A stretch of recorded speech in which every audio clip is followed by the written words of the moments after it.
बाबा नामदेव, बाबा नामदेव, बाबा नामदेव, बाबा नामदेव, बाबा नामदेव, बाबा नामदेव, बाबा नामदेव, बाबा नामदेव, बाबा नामदेव, बाबा नामदेव, बाबा नामदेव, बाबा नामदेव, बाबा नामदेव, बाबा नामदेव, बाबा नामदेव, बाबा नामदेव, बाबा नामदेव तेरी माया तूने सबको गले लगाया, बाबा नामदेव तेरी माया तूने सबको गले लगाया, सबकी निर्मल कर दी काया, दुखियों का दर्द मिटाया, सबकी निर्मल कर दी काया, दुखियों का दर्द मिटाया, बाबा नामदेव तेरी माया तूने सबको गले लगाया, सबकी निर्मल कर दी काया,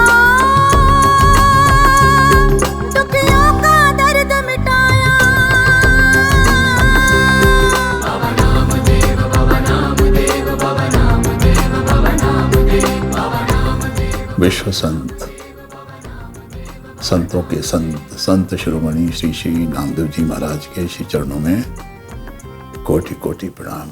हाथ जोड़ विनती करूं, सुनो गुणाई के लाल, तन मन के विकार हरो प्रभु, दूर करो जंजाल, दूर करो जंजाल। काफी गहन अध्ययन और एक लंबे शोध के बाद अब जाकर हम इस निष्कर्ष पर पहुंच पाए हैं कि हमारे संत नामदेव जी महाराज को संत शिरोमणि क्यों कहा गया, उन्हें संतों की श्रेष्ठ पंक्ति में क्यों रखा गया, उन्हें संत शिरोमणि की उपाधि से क्यों विभूषित किया गया। जैसा कि आप सभी जानते ही होंगे, इस संसार में आने वाले सभी संत महात्मा और ऋषि मुनियों के जीवन का एकमात्र अंतिम ध्येय होता है ईश्वर की प्राप्ति, और तत्पश्चात मानव कल्याण में अपने जीवन की समाप्ति। ईश्वर प्राप्ति एक दुष्कर कार्य है, लेकिन ईश्वर भक्ति की अपनी अद्भुत क्षमता के बल पर संत नामदेव जी ने ईश्वर प्राप्ति के इस दुष्कर कार्य को बड़ी ही सहजता के साथ पूर्ण किया, और उसके बाद मानव कल्याण के लिए अपना पूरा जीवन समर्पित कर दिया। एक अनेक व्यापक पूरक, जत देखऊ तत सोई, जत देखऊ तत सोई, माया चित्र बचित्र विमोहित, बिरला बूझे बूझे कोई, बिरला बूझे बूझे कोई, एक अनेक व्यापक पूरक, एक अनेक व्यापक पूरक। हम अत्यंत भाग्यशाली हैं कि ऐसे महान और परोपकारी संत हमारे इष्ट हैं और हम इनके अनुयायी हैं। जय नामा तुम संत हमारे, दीन दुखी के कष्ट निवारे, संत शिरोमणि नामा प्यारे, भक्तों के सब काज संवारे। संत शिरोमणि श्री नामदेव जी का जन्म 26 अक्टूबर 1270 कार्तिक शुक्ल एकादशी संवत 1327 रविवार को सूर्योदय के समय दामा शेठ के यहाँ एक वैष्णव कुलीन शिंपी परिवार में पंढरपुर में हुआ था। दामा शेठ के सुत तुम प्यारे, गुणाई की आंख के तारे, पंढरपुर के थे तुम वासी, भीमा नदी थी तुम्हारी दास। नामदेव जी जाति व्यवस्था के खिलाफ थे। उनको जाति व्यवस्था में कोई रुचि नहीं थी, मगर सीने वाले के घर में वो पैदा हो गए, इसलिए उन्होंने कहा की शिंपियाचे कुळी जन्म माझा झाला, परी हेतू गुंतला सदाशिवी, रात्रि माझी शिवी दिवसा माझी शिवी, अराणुक जीवी नोहे कदा। यही वह जगह है जिसे इनका जन्म स्थान माना जाता है, जो आज नामदेव जी का वाड़ा के नाम से प्रसिद्ध है।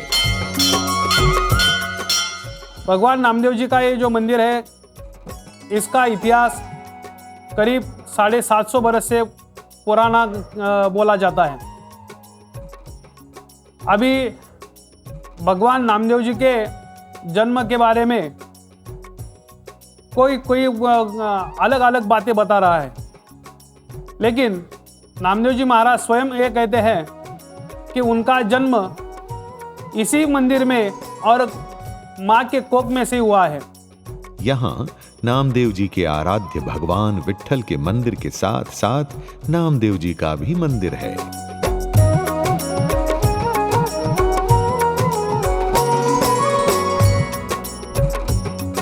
लेकिन कुछ लोगों का ये भी मत है कि इनका जन्म मराठवाड़ा महाराष्ट्र के जिला परभणी के एक गांव नरसी ब्राह्मणी में हुआ था।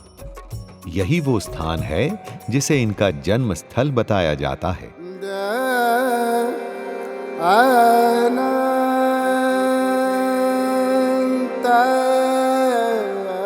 इस गांव को नामदेव जी की जन्मस्थली मानने की वजह से यहाँ नामदेव जी महाराज के भव्य मंदिर का निर्माण भी किया गया है।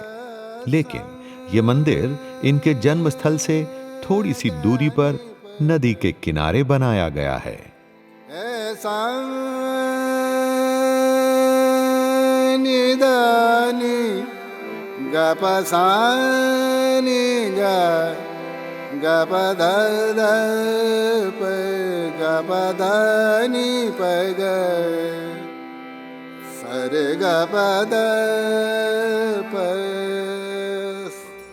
कुछ वाद विवाद चलता है विद्वान लोगों में।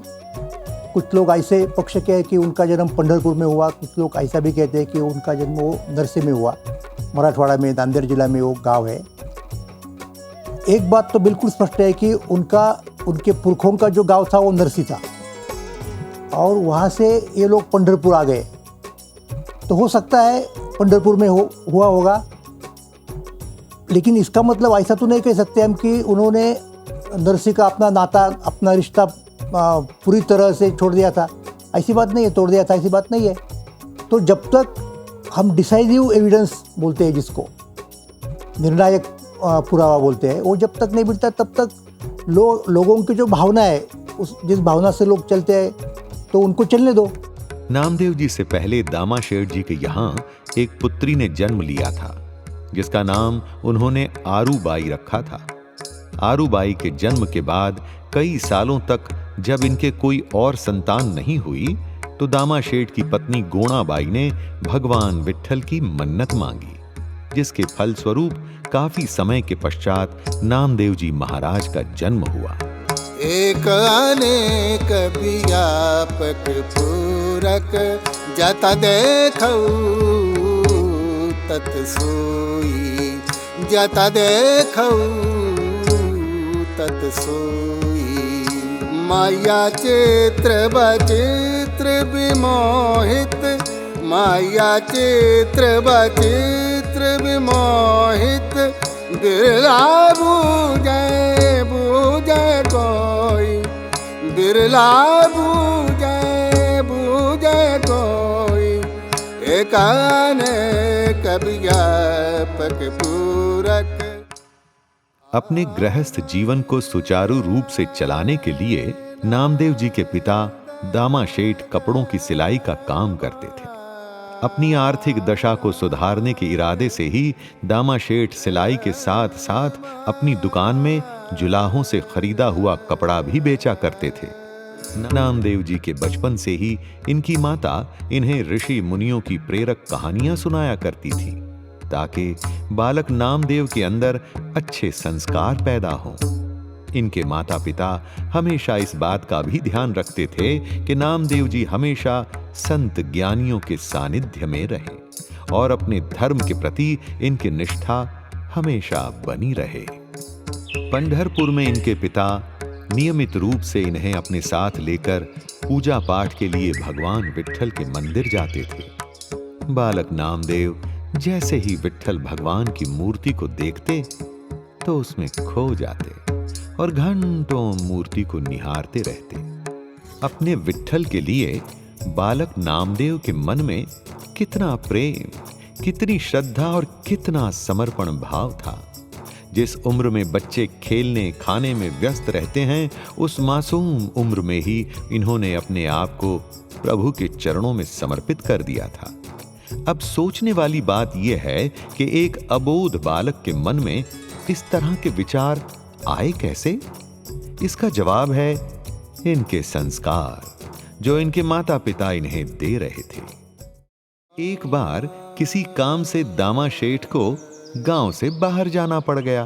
देखो नामदेव, मैं कुछ दिनों के लिए बाहर जा रहा हूँ। मेरी गैर मौजूदगी में तुम्हें ही मंदिर जाकर विट्ठल भगवान की पूजा अर्चना करनी है और अपने साथ घर से लेकर गए भोजन प्रसाद से उन्हें भोग लगाना है। इस काम में कोई चूक नहीं होनी चाहिए, समझ गए? आप निश्चिंत होकर जाइए बाबा। मैं नियमित रूप से विट्ठल जी की पूजा करूंगा और उन्हें भोग लगाऊंगा। अपने पिता के जाने के अगले ही दिन बालक नामदेव अपने पिता के आदेश का पालन करते हुए भगवान को भोग लगाने के लिए भोजन का थाल लेकर मंदिर जा पहुंचे। बालक नामदेव ने बड़ी ही श्रद्धा और प्रेम भाव से भगवान विट्ठल की पूजा अर्चना की और अपने साथ लाए भोग के थाल पर से कपड़ा हटाकर भगवान के समक्ष चौकी पर रख दिया। बालक नामदेव भगवान के भोग लगाने का इंतजार करने लगे कि भगवान आए और भोग लगाएं। अब वह भोला बालक ये कहां जानता था कि पत्थर की मूर्ति भी भला कभी भोजन ग्रहण करती है। मगर बालहठ भी तो कोई चीज होती है। बालक नामदेव भी अपनी हठ पकड़े रहे। कुछ समय और इंतजार करने के बाद बालक नामदेव ने भगवान को चेतावनी दे डाली। जब तक आप मेरा भोग नहीं स्वीकारेंगे तब तक मैं भी भूखा प्यासा यही बैठा रहूंगा। अगर आपने मेरा भोग नहीं स्वीकारा तो मैं यही आपके समक्ष इसी पत्थर पर अपना सर पटक पटक कर अपनी जान दे दूंगा। बालक नामदेव की निश्चल भक्ति और उसका मासूम हठ देखकर विट्ठल भगवान अपने आप को रोक नहीं पाए और उन्होंने बालक नामदेव के समक्ष प्रकट होकर उसके ही हाथों से भोजन ग्रहण करके उसे आशीर्वाद दिया और फिर से अपनी मूर्ति में समा गए। नामदेव बाल भक्त थे। वो बचपन से विट्ठल की भक्ति करने वाले थे और विट्ठल की भक्ति में वो इतने रमे हुए थे कि उनका विट्ठल से अपना एक नाता था। इसलिए वो हर काम विट्ठल से पूछ कर करते थे और विट्ठल भी उनके साथ संवाद करता था। जय हरि विट्ठल, जय हरि विट्ठल, जय हरि विट्ठल, जय हरि विट्ठल, जय हरि विट्ठल, जय हरि विट्ठल, जय हरि विट्ठल, जय हरि विट्ठल। विट्ठल भगवान को भोग लगाने वाली इस घटना से जल्द ही पंढरपुर और आसपास के क्षेत्र के लोग परिचित हो गए थे। लोग अब बालक नामदेव को भक्त नामदेव कहकर पुकारने लगे थे। नामदेव जी ने अपने विट्ठल भगवान को भक्ति में इस कदर आत्मसात कर लिया था कि उन्हें हर पल और हर तरफ विट्ठल ही विट्ठल नजर आने लगे थे। अब ना ही तो इनका पढ़ाई लिखाई में मन लगता था और ना ही किसी और काम में।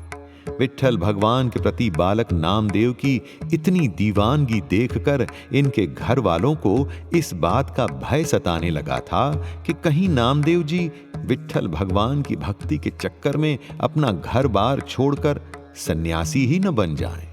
इस तरह का ख्याल मन में आते ही इनके पिता दामा शेठ ने इन्हें गृहस्थी के बंधन में बांधने का निश्चय किया। मात्र 11 वर्ष की आयु में ही इनके घर वालों ने इनका विवाह कल्याण निवासी गोविंद शेठ की सुघड़ और गुणवती सुपुत्री राजाबाई के साथ कर दिया।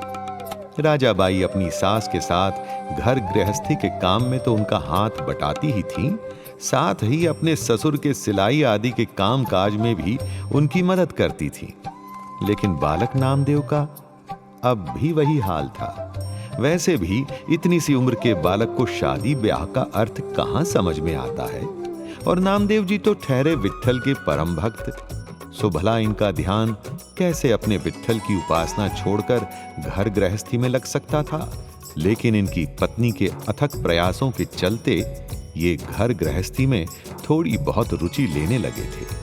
गुजरते समय के साथ साथ इनके रक्त संबंधों में भी बढ़ोतरी होती गई। इनकी पत्नी ने 4 पुत्रों एवं एक पुत्री को जन्म दिया, जिनके नाम नारायण, विट्ठल, महादेव, गोविंद और पुत्री का नाम लिंबाबाई था।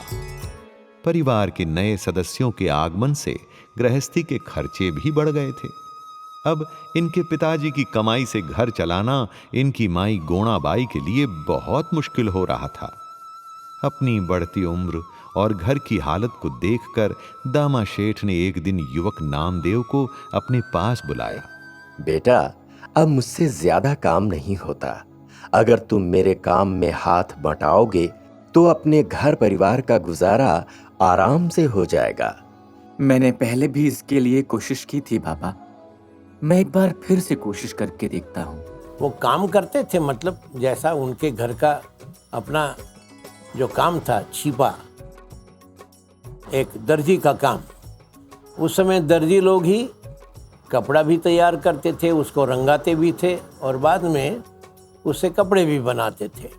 इस तरह की बात नामदेव जी ने मात्र अपने पिता को खुश करने के इरादे से नहीं कही, बल्कि उस पर अमल करते हुए अगले ही दिन वह कपड़ा लेकर बेचने के लिए बाजार में जाकर बैठ भी गए।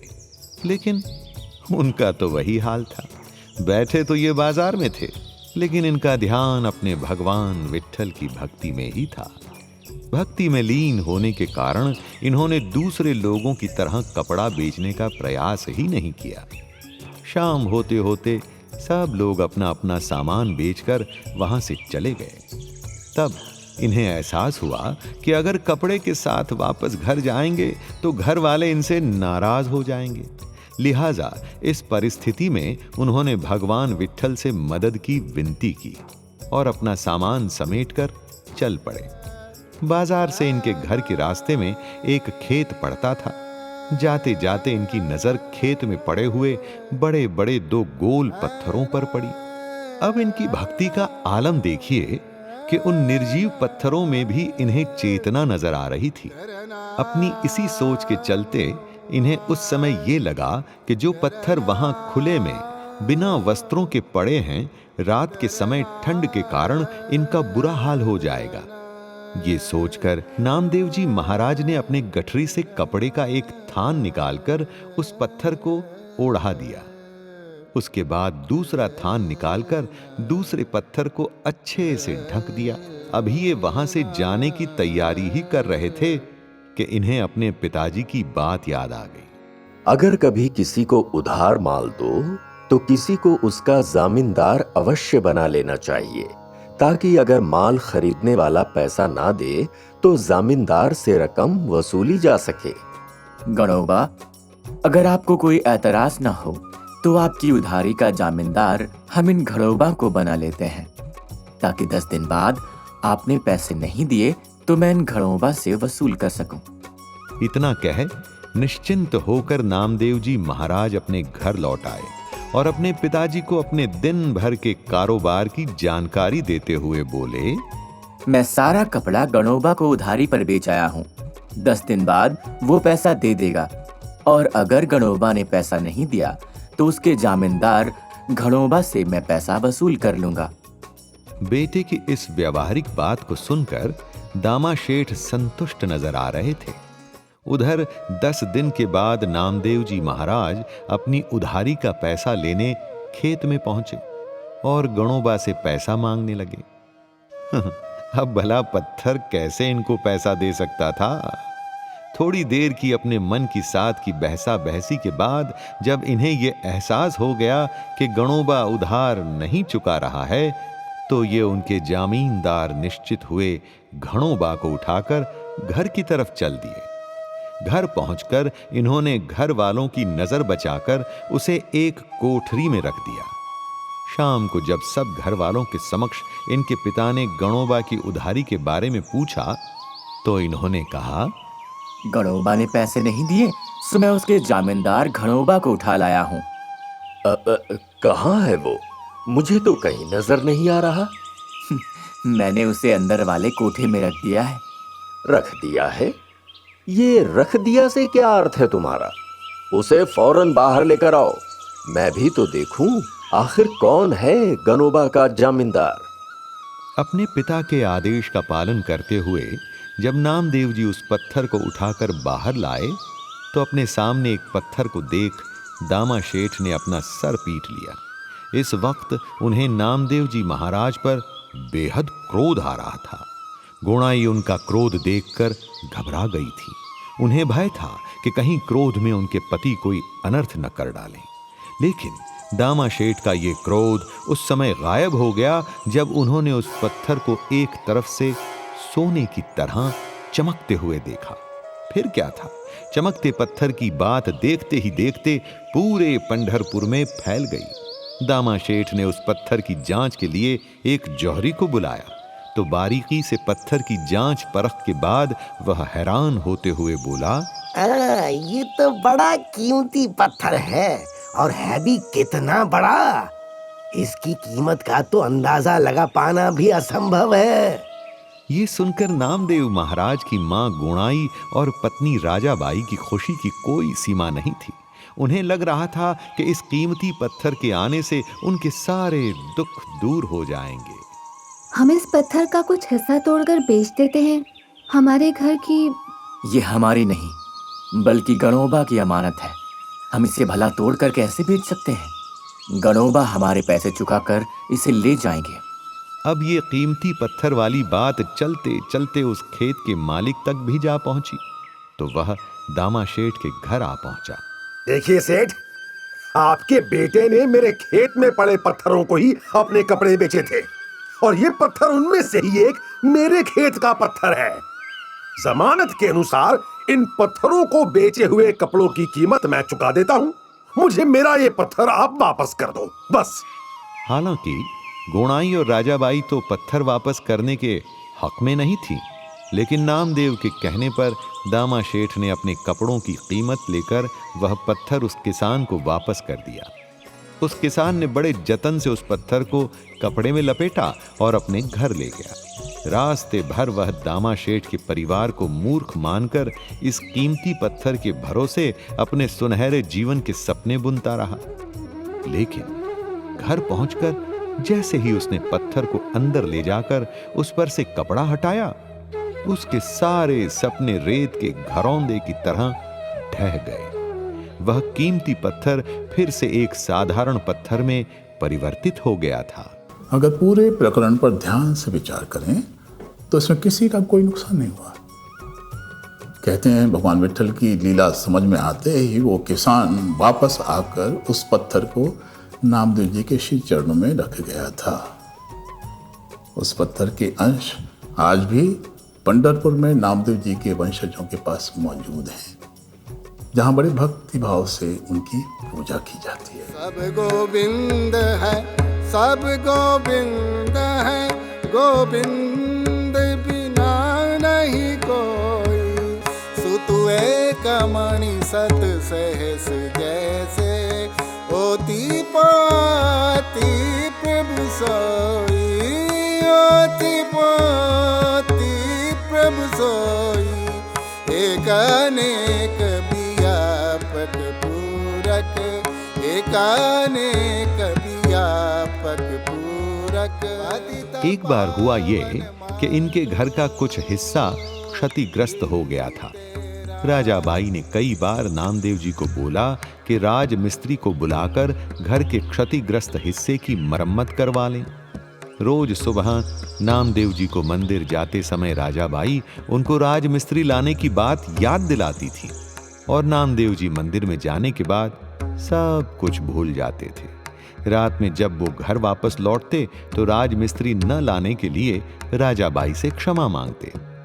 एक दिन सुबह जब वो जाने लगे तो राजाबाई उन्हें रोकते हुए बोली, आपको आपके विट्ठल भगवान की सौगंध है, जो आप आज भी राजमिस्त्री नहीं बुलाकर लाए तो। भगवान विट्ठल की सौगंध पाकर नामदेव जी इस विषय में थोड़े चिंतित हुए और मंदिर जाने से पहले विट्ठल विट्ठल जपते हुए राजमिस्त्री के घर की तरफ चल दिए। अभी ये आधे रास्ते ही पहुंचे थे कि कब इनके पांव मंदिर की तरफ मुड़ गए, इन्हें पता ही नहीं चला। अपने विट्ठल की भक्ति में खोए नामदेव जी आज फिर राजमिस्त्री के बारे में भूल गए। लेकिन नामदेव जी जिस ईश्वर को समर्पित थे, वह ईश्वर भला कैसे भूल सकता था कि आज अगर नामदेव जी के घर मिस्त्री नहीं गया तो सारा दोष उनके ही सर पर आएगा। जो इंसान पूरी श्रद्धा और आस्था के साथ प्रभु की शरण में चला जाता है तो प्रभु स्वयं उसके हर कर्तव्य को पूरा करने का मार्ग बना देते हैं। उस दिन भी ऐसा ही हुआ। मंदिर से निकलकर राजमिस्त्री वाली बात याद करके घबराए हुए से नामदेव जी जब अपने घर पहुंचे तो देखा कि मिस्त्री उनके क्षतिग्रस्त घर की मरम्मत करके जा चुका था। नामदेव जी की समझ में आ गया कि उन्हें पत्नी के क्रोध से बचाने और घर की मरम्मत के लिए उनके विट्ठल ने स्वयं मिस्त्री बनकर ये कष्ट उठाया था। जय हरि विट्ठल, जय हरि विट्ठल, जय हरि विट्ठल, जय हरि विट्ठल, जय हरि विट्ठल, जय हरि विट्ठल, जय हरि विट्ठल, जय हरि विट्ठल। एक बार हुआ ये कि एकादशी के रोज नामदेव महाराज का व्रत था और ये अपने घर पर ही विट्ठला विट्ठला पांडुरंगा का निरंतर जाप करते हुए अपने प्रभु के ध्यान में लीन थे। तभी एक ब्राह्मण इनके दरवाजे पर आया और भिक्षा की मांग करते हुए बोला, बेटा 2 दिन से कुछ नहीं खाया है, इस भूखे ब्राह्मण को भोजन करवा दे, तुझे पुण्य मिलेगा। हे ब्राह्मण देवता, हमारे अहोभाग्य जो आपके चरण हमारे आंगन में पड़े। आप आसन ग्रहण कीजिए। आज एकादशी होने की वजह से ना ही मैं स्वयं भोजन करता हूं और ना ही किसी को करवाता हूं, सो आज मैं आपको भोजन नहीं करवा सकता। आप इस समय दूध ग्रहण कर लीजिए और यहीं विश्राम कीजिए। कल व्रत खुलने के बाद भोजन ग्रहण करके यहां से चले जाइएगा। नहीं, मुझे बहुत खांसी है, मैं दूध नहीं पी सकता। तब आपके लिए मैं कुछ फल मंगवा देता हूं। नहीं, मुझे फल खाने से जुकाम हो जाता है। मुझे जोरों से भूख लगी है, भोजन से ही ये भूख शांत होगी। क्षमा करें ब्राह्मण देव, आज मैं आपको भोजन करवाने में असमर्थ हूं। देखो, तुम अपनी एकादशी वाली ये जिद छोड़ दो। अगर भूख के कारण तुम्हारे दरवाजे पर मेरी मृत्यु हो गई तो तुम्हें ब्रह्म हत्या का पाप लगेगा। चाहे जैसा भी पाप मुझे लगे, मैं आपको भोजन करवाकर अपने विट्ठल को धोखा नहीं दे सकता। नामदेव जी के मुख से इतना सुनना था कि वह ब्राह्मण जमीन पर गिर पड़ा और कुछ देर तड़पने के बाद उसके प्राण पखेरु उड़ गए। ये देखकर नामदेव जी के घर वाले घबरा गए। नामदेव जी के घर पर भूख से तड़पते हुए एक ब्राह्मण ने अपना शरीर छोड़ दिया। ये बात आसपास फैल गई और देखते ही देखते इनके घर पर लोगों की भीड़ जुड़ गई।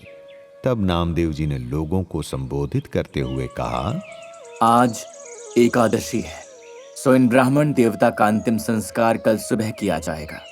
कल सूर्योदय से पहले ही आप लोग इनके अंतिम संस्कार के लिए चिता तैयार करवाइए। और हाँ, एक नहीं 2 चिताएं बनेंगी। वो किस लिए महाराज?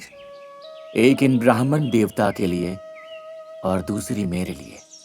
इनकी मृत्यु मेरे कारण हुई है, सो मैं अपना पश्चाताप करने के लिए इनके साथ ही अपनी यह लीला समाप्त करूंगा। ये ब्राह्मण देवता तो अपनी जिद के कारण परलोक सिधारा है, इसमें आपका कोई दोष नहीं है। लेकिन नामदेव जी ने किसी की कोई बात नहीं सुनी। रात भर वो अपने विट्ठल का सिमरन करते रहे। उधर उनके कहे अनुसार रात में ही 2 चिताएं तैयार कर दी गई थीं। ये सब देखकर इनके परिवार में शोक की लहर फैल गई थी। इनकी मां गोणाई और पत्नी राजाबाई का तो रो रो कर बुरा हाल था, लेकिन नामदेव जी के चेहरे पर किसी तरह की कोई शिकन नहीं थी। अगले दिन भोर होने से पहले जय हरि विट्ठल पांडुरंगा का सिमरन करते हुए ये ब्राह्मण देवता के साथ ही दूसरी चिता पर जाकर बैठ गए। गांव वालों की भीड़ इन दोनों चिताओं को घेर कर खड़ी थी। जैसे ही इनका पुत्र ब्राह्मण देवता की चिता में अग्नि देने लगा, वैसे ही चमत्कार हो गया। मृत ब्राह्मण देवता उठकर बैठ गए और चिता से नीचे उतर आए। ये देखकर नामदेव जी भी चिता से नीचे उतर आए। ये खुशनुमा नजारा देखकर समस्त गांव वाले बेहद प्रसन्न थे। जय हरि विट्ठल, जय हरि विट्ठल, जय हरि विट्ठल, जय हरि विट्ठल, जय हरि विट्ठल, जय हरि विट्ठल, जय हरि विट्ठल, जय हरि विट्ठल। ब्राह्मण देवता को भरपेट भोजन करवाने के पश्चात बहुत सा अन्न और दक्षिणा, वस्त्र आदि देकर विदा कर दिया गया। ब्राह्मण देवता की विदाई के बाद जब लोगों ने नामदेव जी से इस घटना के कारण के बारे में पूछा, तो उन्होंने कहा, वो बूढ़ा ब्राह्मण कोई और नहीं, मेरे विट्ठल थे। वो मेरे एकादशी के व्रत की परीक्षा लेने के लिए ब्राह्मण वेश में स्वयं आए थे। तो ऐसी थी नामदेव जी की भक्ति। अपने जीवन में घटने वाली हर घटना को वह भगवान विट्ठल से ही जोड़कर देखते थे। दामा शेठ की बढ़ती उम्र के साथ क्षीण होते स्वास्थ्य के चलते वह अब अधिकांश समय घर पर ही व्यतीत करने लगे थे। इतने बड़े परिवार का भरण पोषण करने के लिए भाग दौड़ करने की हिम्मत अब उनमें नहीं थी। ऐसे में घर में हर तरह के अभाव को देखते हुए एक बार इनकी मां गोणाबाई ने नामदेव जी को फिर से समझा बुझाकर काम पर लगाने का निश्चय किया और गांव के ही एक साहूकार के पास ले गईं और उनसे बोली, सेठ, मेरे नामा को कुछ पैसा चाहिए। किस लिए चाहिए पैसा? कुछ काम धंधा करने का सोचता है। अगर आप मदद कर देंगे तो ये आपको ब्याज के साथ आपका पैसा वापस कर देगा। कितना पैसा चाहिए? 2000 होन में काम हो जाएगा। ठीक है, लेकिन हर महीने 200 होन और ब्याज के 40 होन वापस करने होंगे। हाँ सेठ, आराम से कर देगा। ये बड़ा मेहनती है मेरा नामा। गोणाबाई का आश्वासन पाकर साहूकार ने 2000 होन गिनकर नामदेव जी महाराज को थमा दिए। अब अगले दिन नामदेव जी महाराज 2000 होन पोटली में सावधानी से बांधकर मंदिर जा पहुंचे और अपने विट्ठल के दर्शन करके उनका आशीर्वाद लेकर व्यापार करने निकल पड़े। अब नामदेव जी व्यापार करने निकल तो पड़े थे, लेकिन इन्हें समझ नहीं आ रहा था कि किस चीज का व्यापार करें। कपड़े का व्यापार करके ये देख चुके थे, वह इन्हें रास नहीं आया था। लिहाजा अब इनका इरादा किसी और चीज का व्यापार करने का था। किस चीज का व्यापार किया जाए, इसी उधेड़ बुन में दोपहर हो गई और ये अपने साथ लाया भोजन करने एक वृक्ष की छांव में बैठ गए। अभी ये खाना आरंभ करने ही वाले थे कि एक तिलकधारी ब्राह्मण इनके पास आया और इनसे भोजन के लिए याचना करते हुए बोला, बहुत भूख लगी है महाराज। अगर आप इस दरिद्र और भूखे ब्राह्मण को भोजन करवा देंगे तो आपके कमाए पुण्य में बढ़ोतरी होगी। आपका काम फलेगा फूलेगा, आपको कभी हानि नहीं होगी। ब्राह्मण की बात सुनकर नामदेव जी महाराज को लगा जैसे उनके भगवान विट्ठल ने ही उन्हें रास्ता दिखाने के लिए इस ब्राह्मण को भेजा था। उन्होंने उसी समय यह निर्णय कर लिया कि उन्हें ब्रह्म भोज का व्यापार करना है। ब्राह्मण के कहे अनुसार इस व्यापार में हानि होने की कोई गुंजाइश ही नहीं थी। उन्होंने उसी समय ब्राह्मण को अपने पास बैठाकर अपने भोजन में से पेट भर भोजन करवाया और बचा हुआ भोजन स्वयं करके ब्रह्म भोज का व्यापार करने निकल पड़े। जय हरि विठ्ठल, जय हरि विठ्ठल, जय हरि विठ्ठल, जय हरि विठ्ठल। नामदेव जी को पता था कि अगर उन्होंने पंढरपुर के नजदीक कहीं ब्रह्म भोज का आयोजन किया तो उनके घर वालों को पता चल जाएगा, और अगर उन्हें यह व्यापार पसंद न आया तो सब गड़बड़ हो जाएगा। लिहाजा उन्होंने राक्षस भुवन नामक स्थान पर जाकर ब्रह्म भोज करने का फैसला किया और अपने होंठों की पोटली संभालते हुए राक्षस भुवन की तरफ रवाना हो गए। रास्ते में मिलने वाले हर ब्राह्मण को नामदेव जी राक्षस भुवन में आयोजित होने वाले ब्रह्म भोज का न्योता देते जा रहे थे। जय हरि विठ्ठल, जय हरि विठ्ठल, जय हरि विठ्ठल, जय हरि विठ्ठल। राक्षस भुवन पहुंचकर इन्होंने वहां के विद्वान ब्राह्मणों से संपर्क किया।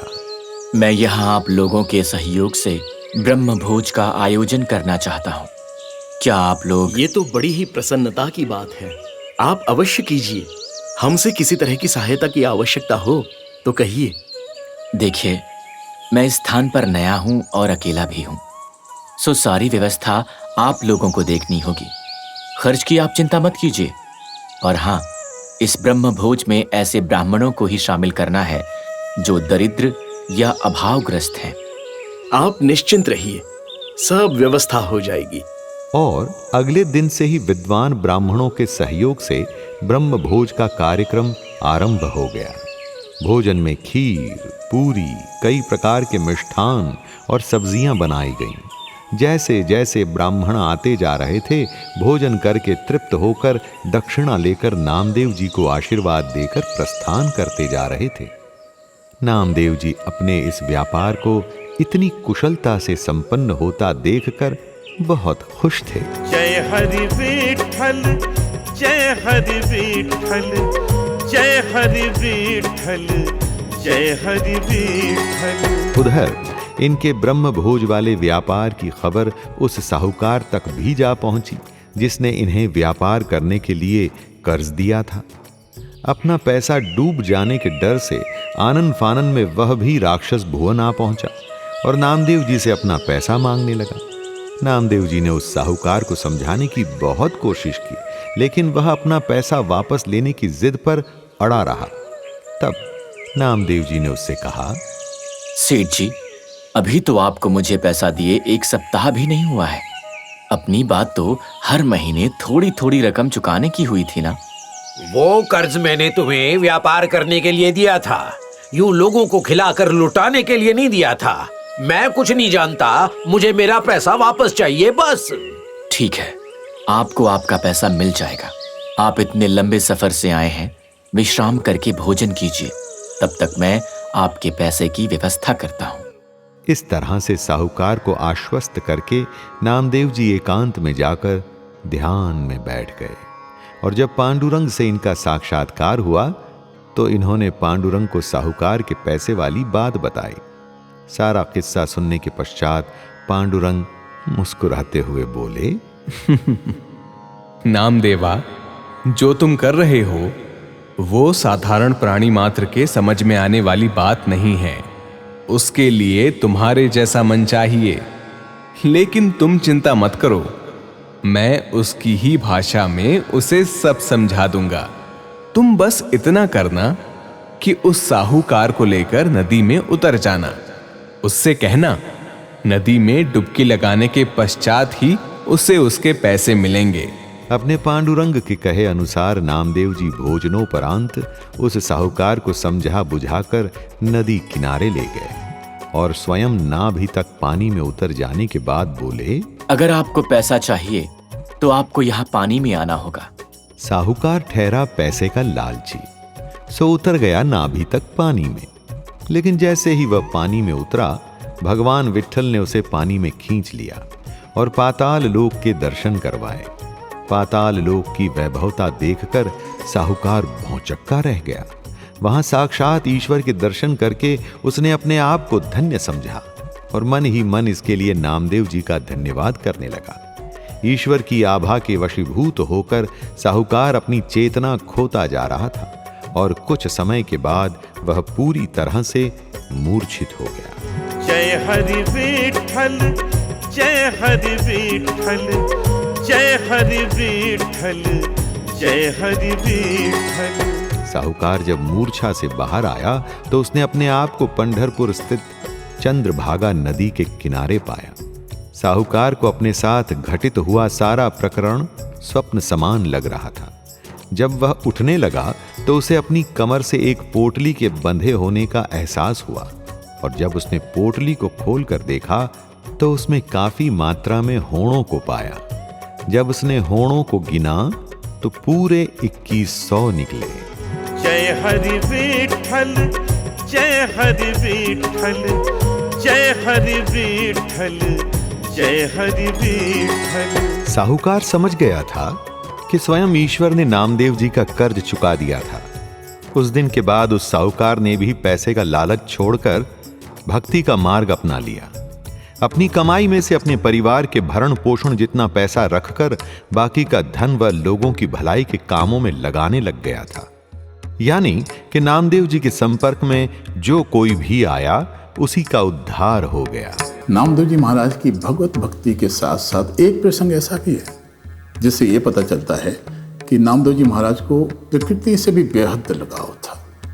हुआ यूं कि एक बार इनकी माता जी बड़ी कष्टकारी खांसी से पीड़ित हो गई।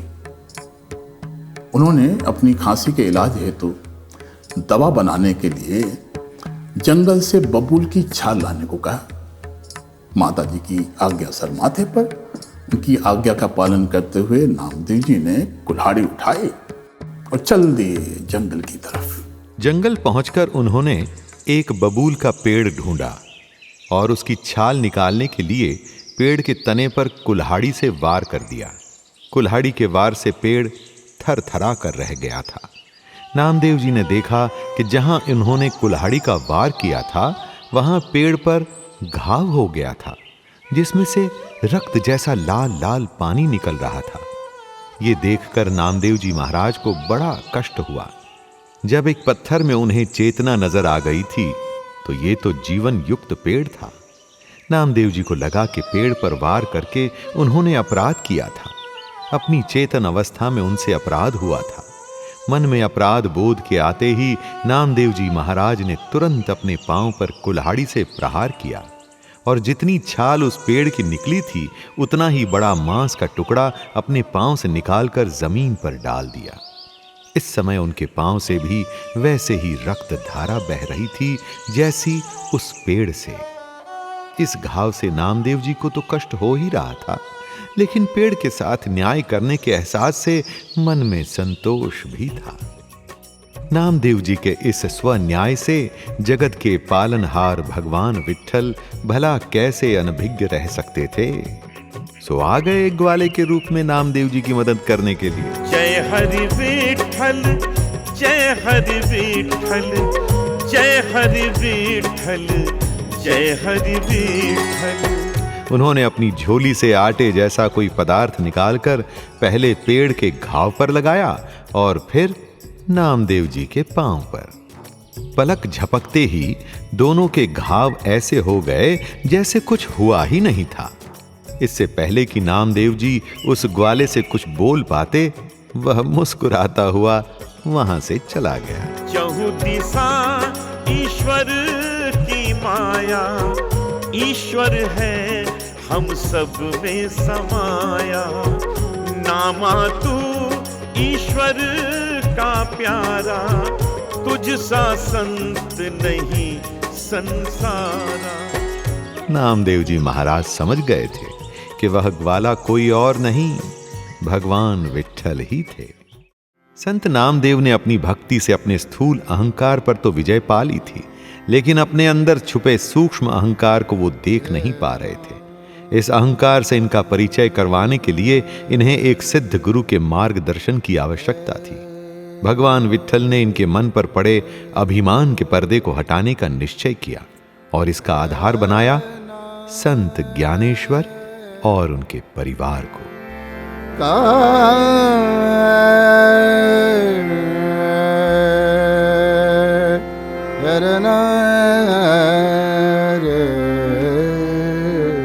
संत ज्ञानेश्वर का नामदेव जी के आध्यात्मिक जीवन में बड़ा महत्व है। संत ज्ञानेश्वर नामदेव जी महाराज के समकालीन हुए महाराष्ट्र के एक ख्याति प्राप्त संत थे।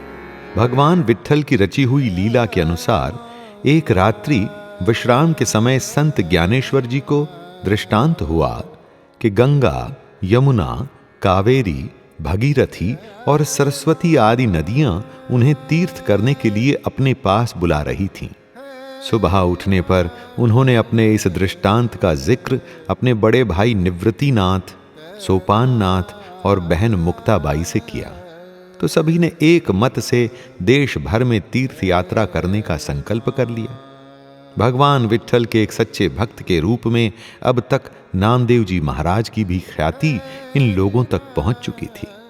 लिहाजा तीर्थ यात्रा से पहले इस संत परिवार ने पंढरपुर जाकर भगवान विट्ठल के दर्शन करने के पश्चात नामदेव जी से मिलने का कार्यक्रम बनाया। ज्ञानेश्वर जी की इच्छा थी कि तीर्थ यात्रा पर नामदेव जी भी उनके साथ जाएं। जय हरि विट्ठल, जय हरि विट्ठल, जय हरि विट्ठल, जय हरि विट्ठल। भगवान विट्ठल नामदेव जी के अहंकार को दूर करके उन्हें पूर्ण संत बनाने का माध्यम संत ज्ञानेश्वर के परिवार को बनाना चाहते थे। जैसे कि संत ज्ञानेश्वर जी की इच्छा नामदेव जी को अपने साथ तीर्थ पर ले जाने की थी, सो जब उन्होंने इस बारे में नामदेव जी से बात की तो नामदेव जी बोले, ज्ञानेश्वर जी, मेरा तीर्थ तो मेरे विट्ठल के चरणों में ही है। उनके दर्शन के बिना मैं एक पल भी नहीं रह सकता। मैं अपने विट्ठल को छोड़कर भला कैसे किसी तीर्थ पर जा सकता हूँ? और अगर आपके विट्ठल ही आपको तीर्थ पर जाने की आज्ञा दे दें तो? अगर पांडुरंगा का आदेश हुआ तो मैं अवश्य चलूंगा। नामदेव जी की बात सुनकर ज्ञानेश्वर जी मुस्कुराए और उनसे विदा लेकर अपने भाइयों और बहन के साथ अपने गांव आड़ंदी लौट गए। मंदिर में भगवान के समक्ष ये अपनी आंखें बंद किए हुए ध्यान में लीन थे, तभी इनके इष्ट की आवाज इनके कानों में पड़ी। नामदेव, गोरा कुम्हार ने तुम्हें कच्चा घड़ा बताया? जी प्रभु, मुझे कच्चा घड़ा कहने के पीछे उनकी क्या मंशा थी प्रभु? इसमें उसका कोई स्वार्थ नहीं था नामदेव। उसने ये सब तुम्हारी भलाई के निमित्त ही कहा था। किंतु प्रभु, मैं तो... तुम अभी कच्चे घड़े हो। तुम्हारे अंदर मेरे भक्त होने का अहंकार विद्यमान है, इसलिए तुम्हें मेरा सर्वव्यापी स्वरूप दिखाई नहीं दे रहा है। जब तुम गुरु की शरण में जाओगे तो वह अपने ज्ञान से तुम्हारे इस अहंकार को तोड़ देगा। तुम भी ज्ञानेश्वर और अन्य संतों की तरह पक जाओगे। तब तुम भी मेरे सर्वव्यापी स्वरूप को देख पाओगे। लेकिन विट्ठला, मुझे पकाएगा कौन? एक गुरु तुम्हें उचित ज्ञान देकर तुम्हारी आत्मा को जागृत करेगा और अपने सानिध्य में तुम्हें पकाएगा।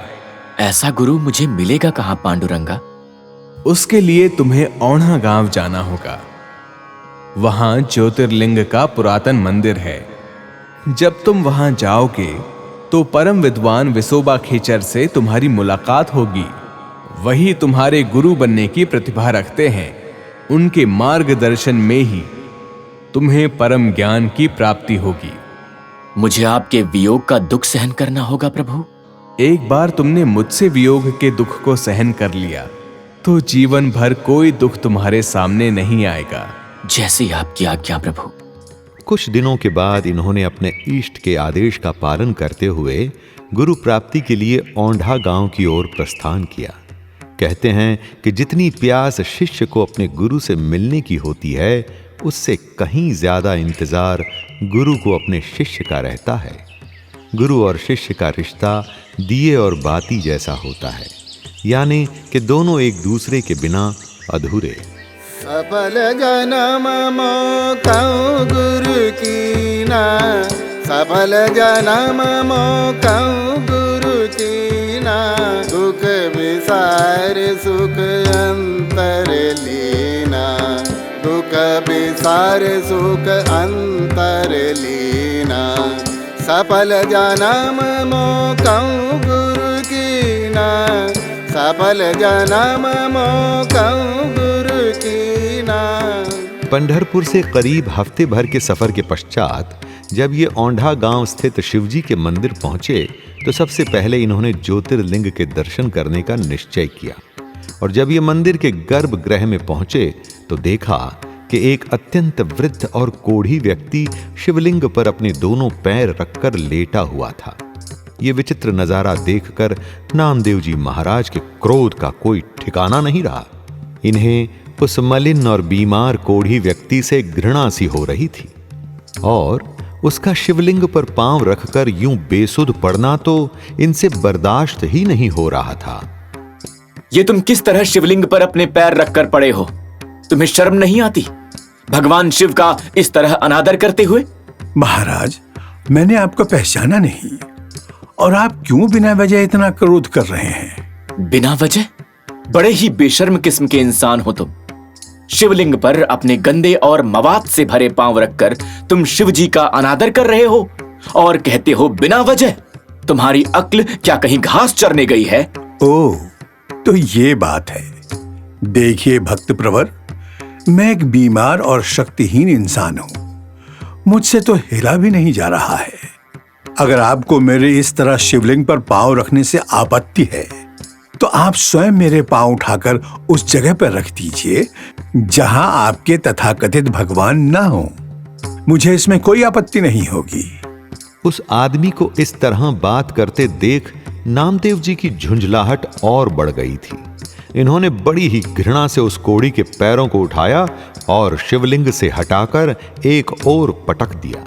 लेकिन ये क्या, जिस जगह इन्होंने उसका पांव रखा था वहां भी एक शिवलिंग नजर आ रहा था। इस बात ने नामदेव जी को आश्चर्य में डाल दिया था।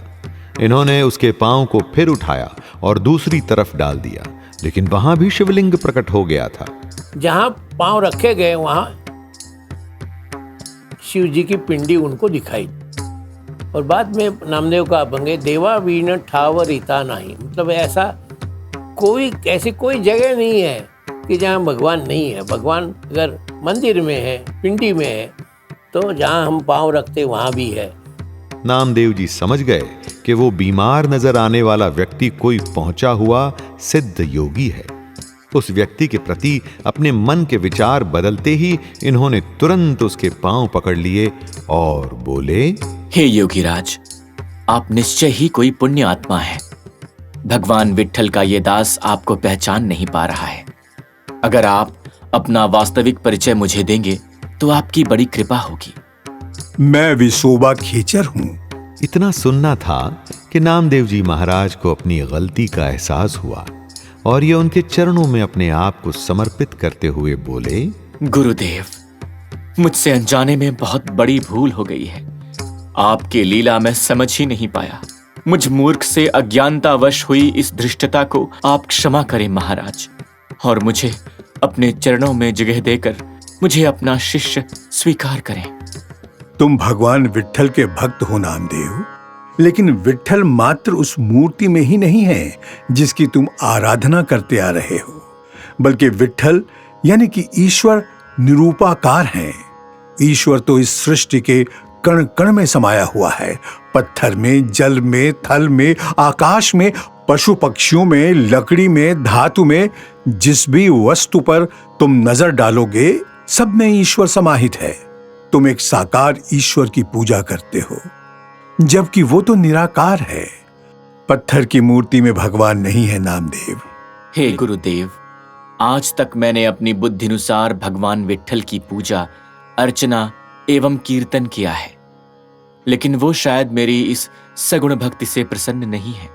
इसलिए आगे के मार्गदर्शन के लिए उन्होंने मुझे आपके पास भेजा है।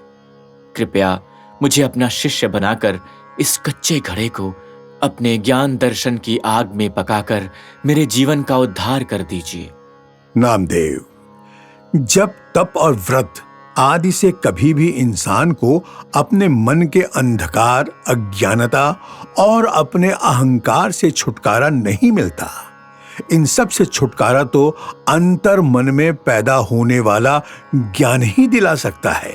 ज्ञान अंजनु मौ गुरु दीना, ज्ञान अंजनु मौ गुरु दीना, राम नाम बिनु जीवन मन हीना, राम नाम बिनु जीवन मन हीना, सबल जनम मोकौ गुरु कीना, सबल जनम मोकौ गुरु कीना। इसके पश्चात विसोबा खेचर जी ने विधिवत नामदेव जी को अपना शिष्य स्वीकार किया। यही मंदिर में संत श्रेष्ठ नामदेव महाराज जी को उपदेश हुआ है, गुरु मंत्र गुरु उपदेश हुआ है। संत विसोबा खेचर स्वामी उनके गुरु थे, उनकी ओर से संत श्री नामदेव महाराज जी को उपदेश हुआ है, गुरु मंत्र हुआ है। विसोबा खेचर जैसे सिद्ध गुरु के सानिध्य में आने के बाद नामदेव जी महाराज ने विट्ठल की मूर्ति की आराधना करना छोड़कर विश्वरूप विट्ठल का सिमरन करना आरंभ कर दिया था। इनकी भक्ति और आध्यात्म के प्रचार का दायरा भी अब काफी बढ़ गया था। अब ये जगह जगह लोगों के बीच जाकर समानता, प्रसन्नता, बंधुता और समदर्शिता जैसे सात्विक गुणों का प्रचार करने लगे थे। संत ज्ञानेश्वर एवं अन्य संतों के साथ तीर्थ यात्रा पर जाने का समय भी नजदीक आ रहा था। अपनी तीर्थ यात्रा वाली बात नामदेव जी अपने परिवार वालों को पहले ही बता चुके थे। यात्रा से कुछ दिन पहले इन्होंने अपनी पत्नी को अपना पूरा काम समझा दिया था और इनकी पत्नी भी इन्हें घर की तरफ से आश्वस्त करके इनकी यात्रा के लिए जरूरी सामान जुटाने में लग गई थी। संत ज्ञानेश्वर जी भी अपने परिवार और अन्य संतों के साथ 2 दिन पहले ही पंढरपुर पहुंच गए थे। सन 1291 में जब इन लोगों ने तीर्थ यात्रा आरंभ की थी, उस समय नामदेव जी की उम्र लगभग 21 वर्ष की थी। पंढरपुर से निकलकर संतों की ये मंडली आळंदी, देवगिरी, कराड़ और तरे गांव होते हुए पश्चिम भारत में नर्मदा तट पर जा पहुंची। कुछ समय इस संत मंडली ने नर्मदा के तट पर गुजारा और फिर आगे बढ़ गई। ये लोग बिना किसी साधन के पैदल ही नंगे पांव यात्रा कर रहे थे। अपने खाने पीने की व्यवस्था भी ये लोग स्वयं ही करते थे। संतों का ये समूह स्वयं भोजन बनाकर खाता था। भोर होते ही इन लोगों ने वहां से प्रस्थान किया और रतलाम, अजमेर, पुष्कर और जयपुर होते हुए जब ये संत मंडली बीकानेर पहुंची तो वहां चारों तरफ मीलों में फैले रेगिस्तान में इन संतों को प्यास लगाई। काफी समय तक इधर उधर खोजने पर भी इन्हें पानी का कोई स्रोत दिखाई नहीं दे रहा था। प्यास के चलते सब लोगों का बुरा हाल था। काफी समय की दौड़ धूप के बाद आखिर इन्हें कोलायत के पास एक कुआं मिला, लेकिन इस कुएं में पानी का स्तर इतना नीचे था कि वहां से किसी भी साधन द्वारा पानी निकाल पाना असंभव था। ऐसे में ज्ञानेश्वर जी ने लघिमा सिद्धि का प्रयोग किया और अपने शरीर को सूक्ष्म बनाकर कुएं में उतरकर अपनी प्यास बुझाई और कुएं से बाहर आकर फिर से अपने वास्तविक रूप में आ गए। बाकी सबकी प्यास भी उन्होंने अपनी उसी सिद्धि का प्रयोग करके बुझाई। लेकिन जब नामदेव जी के लिए पानी लेने के लिए वो नीचे जाने लगे तो नामदेव जी बोले, मेरी प्यास बुझाने के लिए आप अपने शरीर को कष्ट मत दीजिए। इतना कहकर नामदेव जी ध्यान लगाकर वहीं बैठ गए और पांडुरंगा पांडुरंगा पांडुरंगा का सिमरन करने लगे। मन ही मन वो अपने विट्ठल से अपनी प्यास बुझाने के लिए मदद भी मांगने लगे। और कुछ पल बाद ही इस संत मंडली ने देखा कि पानी कुएं से बाहर गिरने लग गया है। ये देख सभी संतों ने परम पिता परमात्मा का धन्यवाद किया और जी भरकर पहले स्नान किया और फिर वहीं भोजन बनाकर और ग्रहण करके अगले पड़ाव के लिए प्रस्थान किया। तब से कुएं वाला यह स्थान श्रद्धालुओं के बीच नामदेव के कुएं के नाम से प्रसिद्ध हो गया और एक विख्यात तीर्थ स्थल बन गया। कालांतर में लोगों ने इसकी ठीक से देखभाल नहीं की और आज कोलायत के समीप चानी गांव में स्थित इस कुएं की दशा कुछ ऐसी है।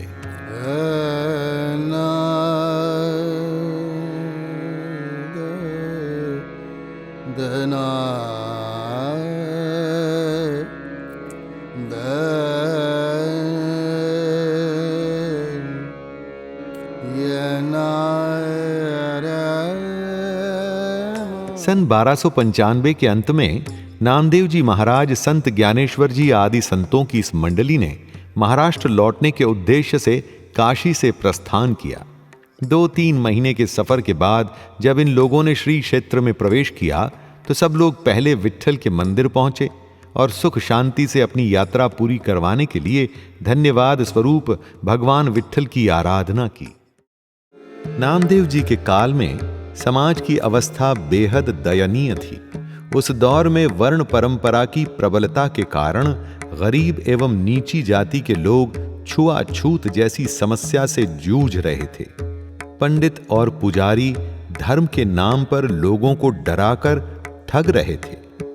वास्तविक धर्म व्यर्थ के कर्म कांड और बलि प्रदा जैसी कुरीतियों के नीचे दबकर रह गया था। मनु मेरो गजुजी हवा मेरी काती, मापी मापी काटौ जम के पासी।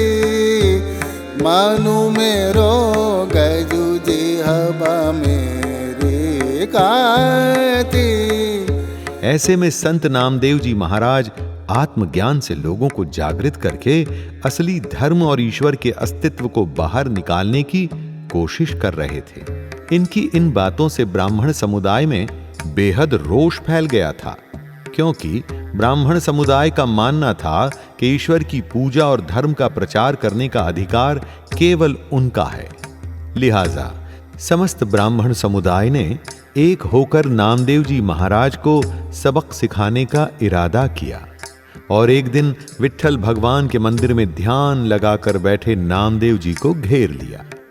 इस समय सभी ब्राह्मण हाथों में लाठियां लिए हिंसा पर उतारू थे। इन लोगों द्वारा घेर लिए जाने के बाद भी नामदेव जी अपने ध्यान में ही लीन रहे। अपने परम भक्त को इस तरह विपदा में फंसा देखकर ईश्वर ने अपनी लीला रची और सभी ब्राह्मणों का चित्त ऐसा बदला कि उन्हें एक दूसरे में ही नामदेव जी नजर आने लगे। उधर अपने ध्यान में रमे हुए नामदेव जी को उन्होंने ध्यानावस्था में ही मंदिर से निकालकर घर भेज दिया। जय हरि विठ्ठल, जय हरि विठ्ठल, जय हरि विठ्ठल, जय हरि विठ्ठल। अब ब्राह्मणों को जब एक दूसरे में नामदेव महाराज नजर आने लगे तो उन लोगों ने एक दूसरे पर लाठी से प्रहार करना आरंभ कर दिया और विट्ठल की लीला के चलते एक दूसरे को मारते पीटते सब घायल होकर वहीं मंदिर के प्रांगण में ही गिर गए। ऊपर से हरि कृपा से मंदिर के द्वार भी बंद हो गए थे, सो ये सभी ब्राह्मण लोग मंदिर के अंदर ही फंस कर रह गए थे। ये लोग बाहर निकलने की जुगत लगा ही रहे थे कि मंदिर में आकाशवाणी हुई। तुम लोगों ने परम भक्त और परम ज्ञानी नामदेव को मारने का षड्यंत्र करके जघन्य अपराध किया है। तुम्हारे इस अपराध के फल स्वरूप ही तुम्हें ये दंड मिला है। अब जब तक तुम लोग यहाँ अपनी गलती, अपने अपराध के लिए पश्चाताप नहीं करोगे, माफी नहीं मांगोगे, तब तक मंदिर के ये द्वार नहीं खुलेंगे। ऐसी आकाशवाणी सुनकर ब्राह्मण समुदाय घबरा गया और वहीं भगवान विट्ठल के समक्ष फर्श पर अपनी नाक रगड़ रगड़ कर माफी मांगने लगा। तब जाकर प्रभु की मेहरबानी से मंदिर के द्वार खुले और वो लोग वहां से बाहर निकल पाए। देवा पहन तारियले, देवा पहन तारियले, राम कहत जन कस न तरे, राम कहत जन कस न तरे, देवा पाहन तारियले। अपने समकालीन संतों और प्रथम तीर्थ यात्रा के सहयात्रियों के परलोक सिधारने के बाद नामदेव जी महाराज ने मानव जाति को आध्यात्मिक और धार्मिक रूप से चेतन करने के इरादे से अकेले ही भ्रमण करने का फैसला किया और सन 1297 के आखिरी महीने में पैदल ही दक्षिण भारत की यात्रा पर निकल पड़े। इस यात्रा के दौरान भी ये रात्रि में किसी मंदिर या धर्मशाला में विश्राम करते थे और दोनों समय अपना भोजन स्वयं बनाकर खाते थे। एक दिन हुआ ये कि सफर के दौरान चलते चलते दोपहर हो गई थी और इन्हें भूख का भी एहसास होने लगा था। सो इन्होंने एक तालाब के किनारे एक छायादार वृक्ष देखकर वहीं भोजन बना खाकर आगे बढ़ने का इरादा किया। पेड़ के नीचे एक उचित सा स्थान देखकर इन्होंने 2 पत्थर रखकर चूल्हा बनाया और आसपास से सूखी लकड़ी लाकर भोजन पकाने का बंदोबस्त कर लिया। भगवान का सुमिरन करते हुए ये रोटी सेक सेक कर अपने पास में रखी छाबड़ी में रखते जा रहे थे। ये चूल्हे पर रखी रोटी सेक ही रहे थे कि तभी इन्होंने देखा कि एक कुत्ता इनकी छाबड़ी में से रोटी उठाकर ले गया। हर प्राणी में ईश्वर का रूप देखने वाले नामदेव महाराज को उस कुत्ते में भी भगवान नजर आए और वो घी की कुल्हड़ी लेकर उस कुत्ते के पीछे ये कहते हुए दौड़ पड़े, प्रभु मुझे रोटी में घी तो लगाने दीजिए, आप सूखी रोटी खाएंगे तो आपके कंठ में अटक जाएगी। और उस कुत्ते ने भी जैसे उनकी बात सुन ली थी, वह ठहर गया था। तब नामदेव जी महाराज ने उसके मुंह से रोटी निकालकर उस पर अच्छे से घी लगाया और फिर अपने हाथों से उसे खिलाई। उस दिन कुत्ते का पेट भर जाने के पश्चात ही इन्होंने भोजन ग्रहण किया था। जपहीन तपहीन कुलहीन करमहीन नाम के स्वामी ते उतरे, नाम के स्वामी ते उतरे, देवा पाहन तारियले। नामदेव जी महाराज ने सन 1299 के मध्य में अपनी तीसरी यात्रा की शुरुआत की। इस यात्रा में भी नामदेव जी के साथ कोई नहीं था।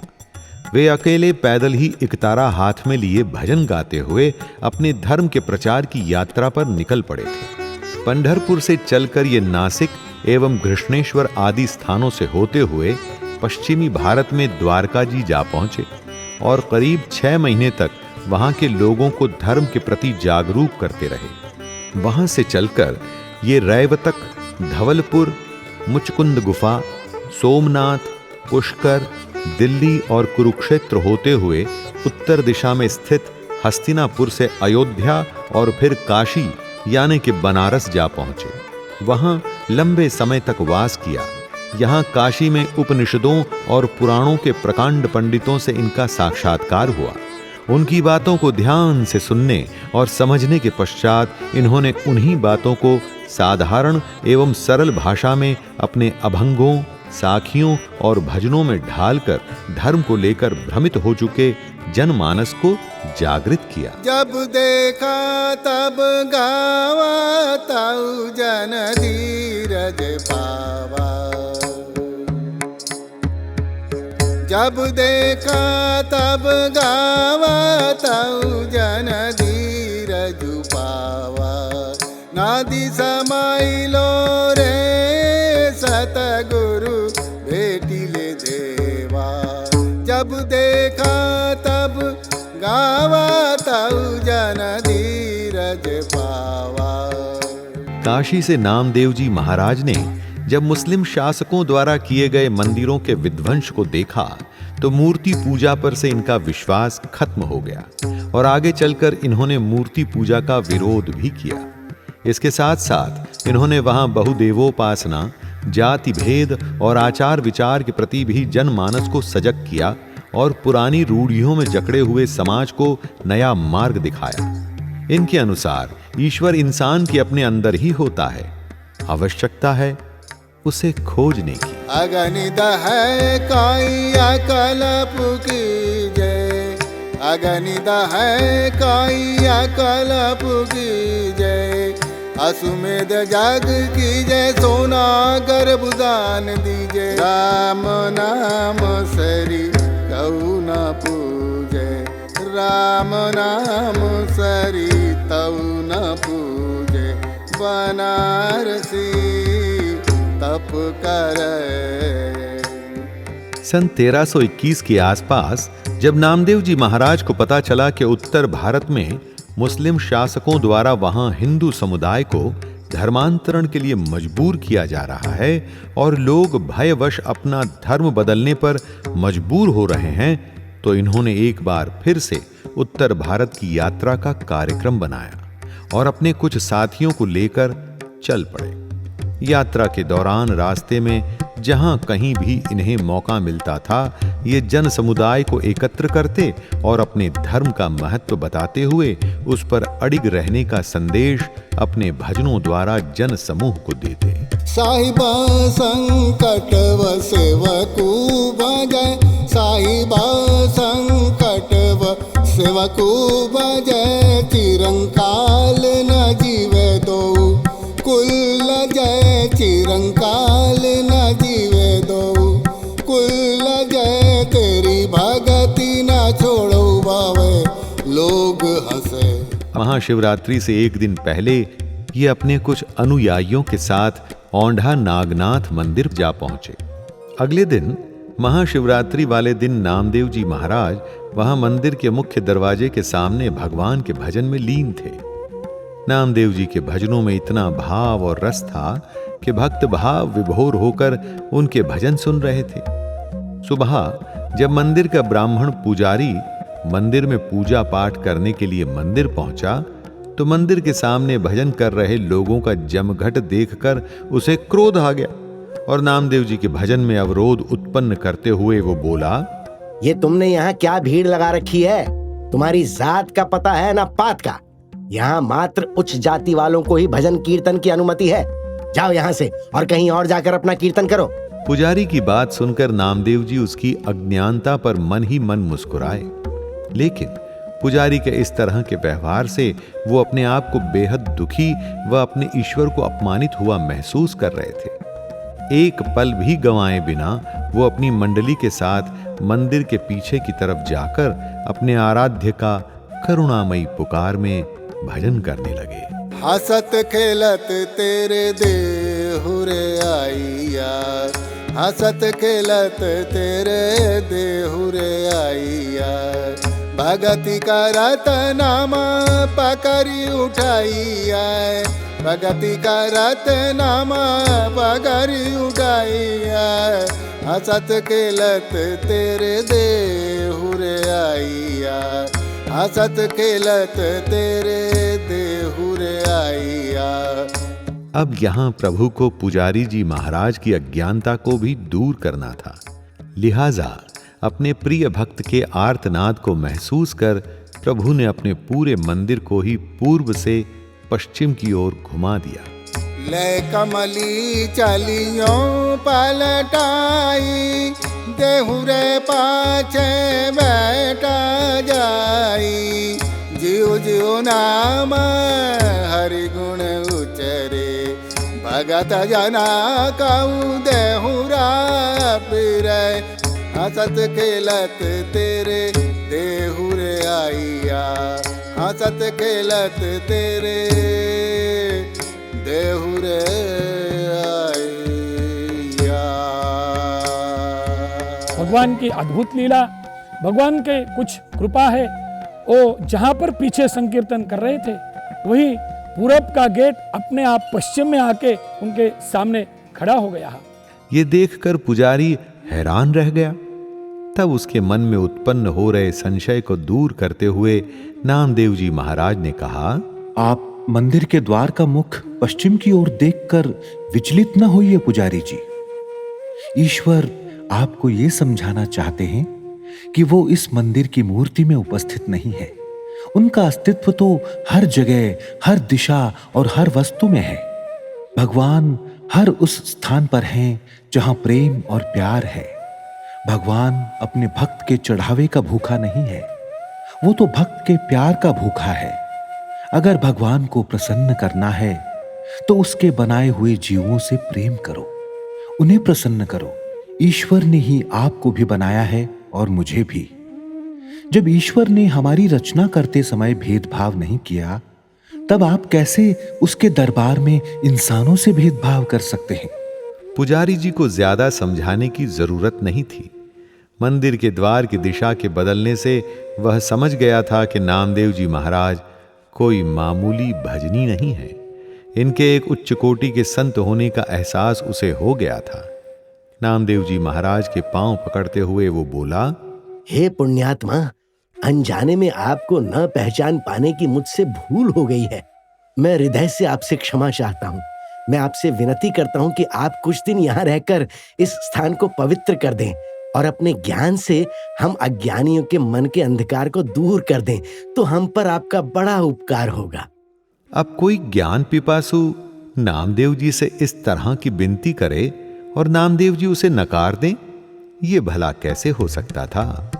पुजारी जी के अनुनय को देखते हुए नामदेव जी ने काफी समय उस स्थान पर बिताया और भक्तों के मन को अपने ज्ञान के प्रकाश से आलोकित किया।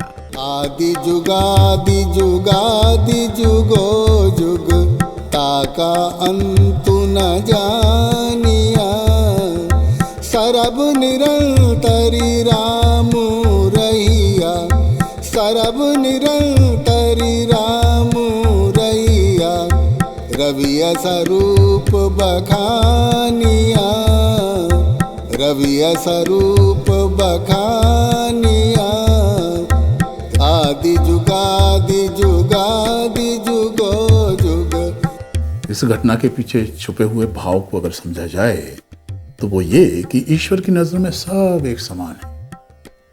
मंदिर के द्वार की दिशा बदलने का अर्थ यहाँ लोगों के मन में ऊंच नीच और जात पात की भावना के बदलने से है। नामदेव जी के कारण मंदिर के द्वार की दिशा ही नहीं बदली, बल्कि पुजारी और अन्य उच्च जाति के लोगों के मन की भावना भी परिवर्तित हुई थी।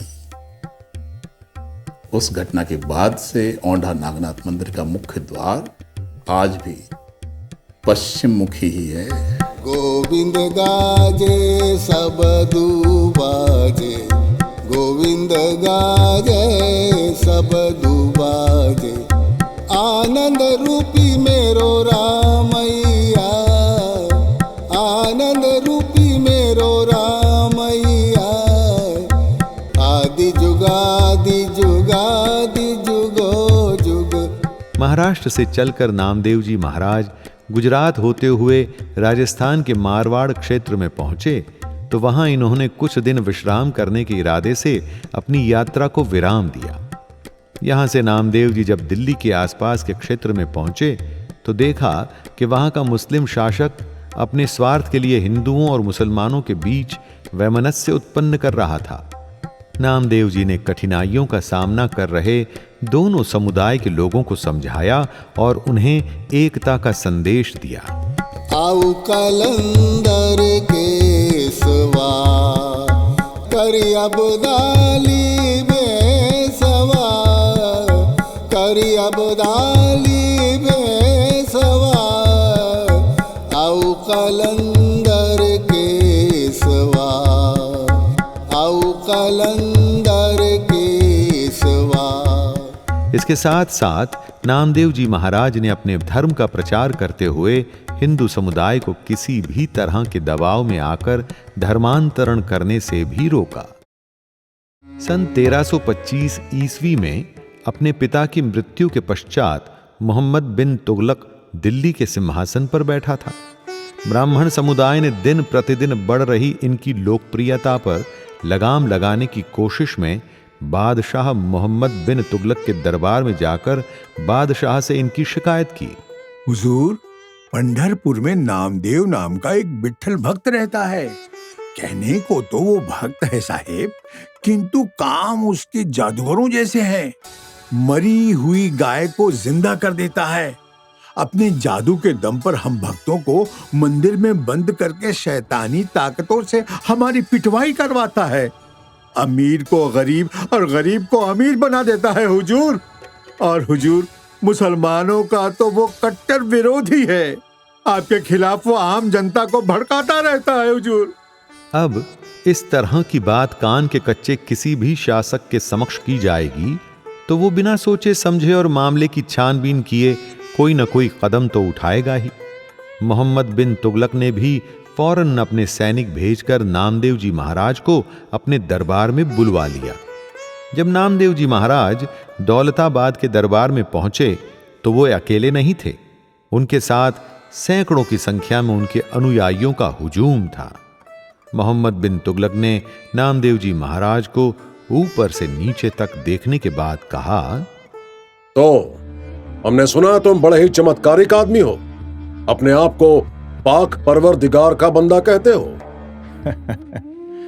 उस पाक परवरदिगार के बंदे तो हम सभी हैं हुजूर। हाँ, बंदे तो हम सभी हैं, लेकिन तुम अपने आप को कुछ खास समझते हो। और हमने तो यह भी सुना है कि तुम लोगों को इस्लाम के खिलाफ भड़काते हो। क्या ये सच है? ये सत्य नहीं है हुजूर। मैं किसी भी धर्म के विरुद्ध कोई प्रचार नहीं करता, उल्टे मैं तो उस परमात्मा का वास्तविक संदेश लोगों तक पहुंचाता हूं। अच्छा, वैसे हमने ये भी सुना है कि तुम मुर्दा इंसानों और जानवरों के जिस्म में जान फूंक देते हो। मैं कोई चमत्कार नहीं करता मान्यवर, जो भी करता है मेरा परमात्मा करता है।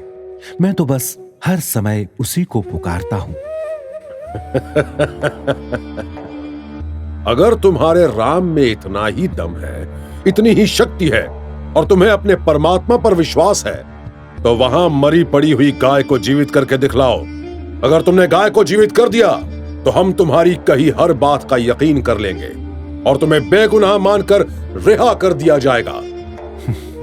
आपकी गाय को जीवित करना मेरे हाथ में नहीं है। और रही धर्म के प्रचार की बात, तो आप मुझे धर्म का प्रचार करने से नहीं रोक सकते। नामदेव जी महाराज द्वारा अपनी कही हर बात नकार देने पर मोहम्मद तुगलक क्रोधित होते हुए बोला, अगर तुमने हमारे हुक्म को नहीं माना तो हम तुम्हें यातनाएं देकर मार डालेंगे। अगर मेरे पालनहार ने मेरी मौत इसी तरह से लिखी है तो मुझे स्वीकार है। मैं आपकी यातनाओं से भयभीत नहीं हूं। इस काफिर इंसान को पागल हाथी के सामने फेंक दो। जब हाथी के पांवों तले कुचला जाएगा तब अपने आप इसे अकल आ जाएगी, तब औरों को भी सबक मिलेगा। ले जाओ इसे। तुरंत ही अपने बादशाह के आदेश का पालन करते हुए उसके सैनिकों ने नामदेव जी महाराज के दोनों हाथों को बांधकर उन्हें ले जाकर पागल हाथी के सामने डाल दिया। हाथी के अपने करीब पहुंचते ही नामदेव जी महाराज जमीन पर बैठकर आंखें बंद करके जय हरि विठ्ठल के सुमिरन में लग गए।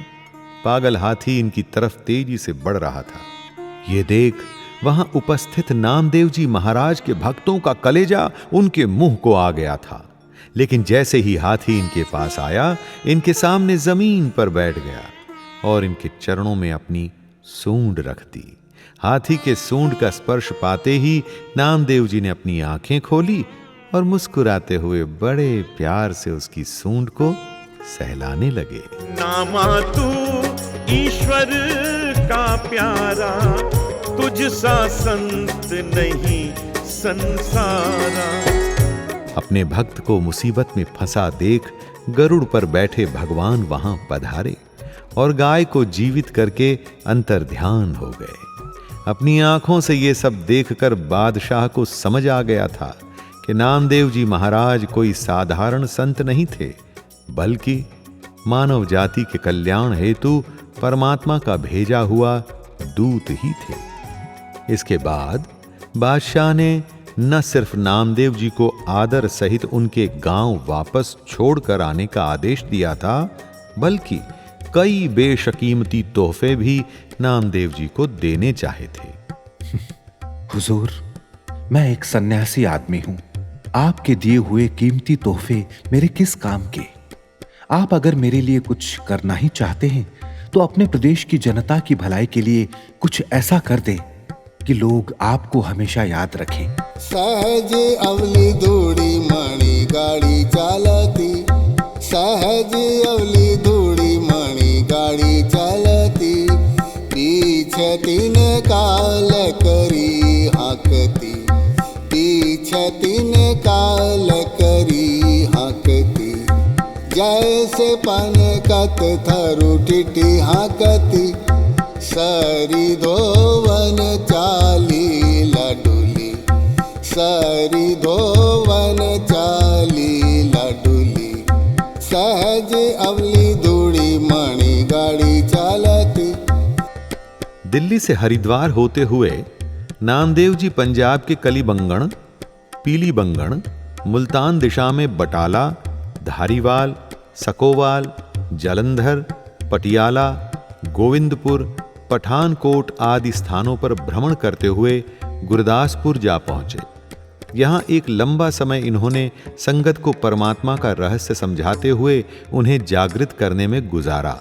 हरे नमस्ते हरे नमः, हरे नमस्ते हरे नमः, हरि हरि करत नहीं दुख जमा, हरि हरि नाथ से हरे परान, अजमल कीयु वैकुंठ ही थान, हरि हरि करत मिटे सभी भरमान। इनके भजनों और प्रवचनों से प्रभावित होकर पंजाब में एक बहुत बड़ा समुदाय इनका अनुयायी बन गया था। गुरदासपुर के समीप ही भूतविंड गांव में इनके भक्तों ने इनके रहने के लिए एक कुटिया बनवा दी थी, जहां ये अकेले ही रहते थे। इनके भक्ति प्रचार के चलते आसपास के क्षेत्र में इनकी ख्याति दिन प्रतिदिन बढ़ती जा रही थी। नामदेव महाराज यहाँ मात्र सनातन धर्म का प्रचार ही नहीं करते थे, बल्कि यहाँ के बाशिंदों के सुख दुख में भी उनका साथ देते थे। इस भूतविंड गांव में अड़ोली नाम की एक विधवा रहती थी, जो मेहनत मजदूरी करके अपना और अपने बच्चे का पेट पालती थी। एक दिन अचानक उसके लड़के के पेट में तीव्र पीड़ा हुई, तो वो उसे लेकर एक वैद्य के पास गई। लेकिन लड़के की नाड़ी जांचने के बाद वैद्य जी ने उसका इलाज करने से मना कर दिया। वैद्य जी के अनुसार उस लड़के का बचना बहुत मुश्किल था। ये जानकर मां का रो रो कर बुरा हाल हो गया। तब नामदेव जी के एक भक्त ने अड़ोली से अपने लड़के को नामदेव जी के पास ले जाने को कहा। बेचारी अड़ोली उसे एक उम्मीद नजर आई और वो अपने लड़के को लेकर नामदेव जी की कुटिया पर पहुंची। लड़का दर्द से छटपटा रहा था। नामदेव जी ने प्रभु का ध्यान करके उसके सर पर हाथ रखा और घड़े में से पानी लेकर उसे पिलाया। अगले ही पल उस लड़के की पीड़ा दूर हो गई। अपने लड़के को मौत के मुंह से बाहर आया देख अड़ोली नामदेव जी के चरणों में गिरते हुए बोली, आप मेरे लिए साक्षात ईश्वर का रूप हैं बाबा जी। आपने मेरे बच्चे को मरने से बचा लिया। आज से ये मेरा नहीं, आपका बच्चा है। जीवन भर आपके पास रहकर आपकी सेवा करेगा। अड़ोली की बात सुनकर नामदेव जी ने उसे समझाने की बहुत कोशिश की, लेकिन वह नहीं मानी और अपने लड़के को नामदेव जी की कुटिया पर छोड़कर चली गई। उसके बाद से वह लड़का वहीं रहकर नामदेव जी की सेवा करने लगा। नामदेव जी महाराज ने उस लड़के को बोहरा दास नाम दिया और आगे चलकर वह नामदेव जी के प्रमुख शिष्य के रूप में जाना जाने लगा। केशो खत्री का कोढ़ उतारे, बोहरा दास शीश बने प्यारे। भूतविंड स्थित यही वो स्थान है जहां नामदेव जी ने बोहरा दास को जीवन दान दिया था।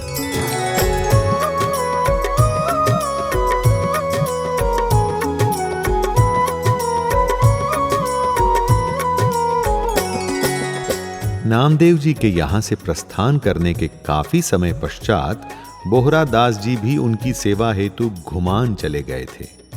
यह है घुमान स्थित बाबा बोहरा दास का गुरुद्वारा, जो भंडारा साहिब के नाम से मशहूर है।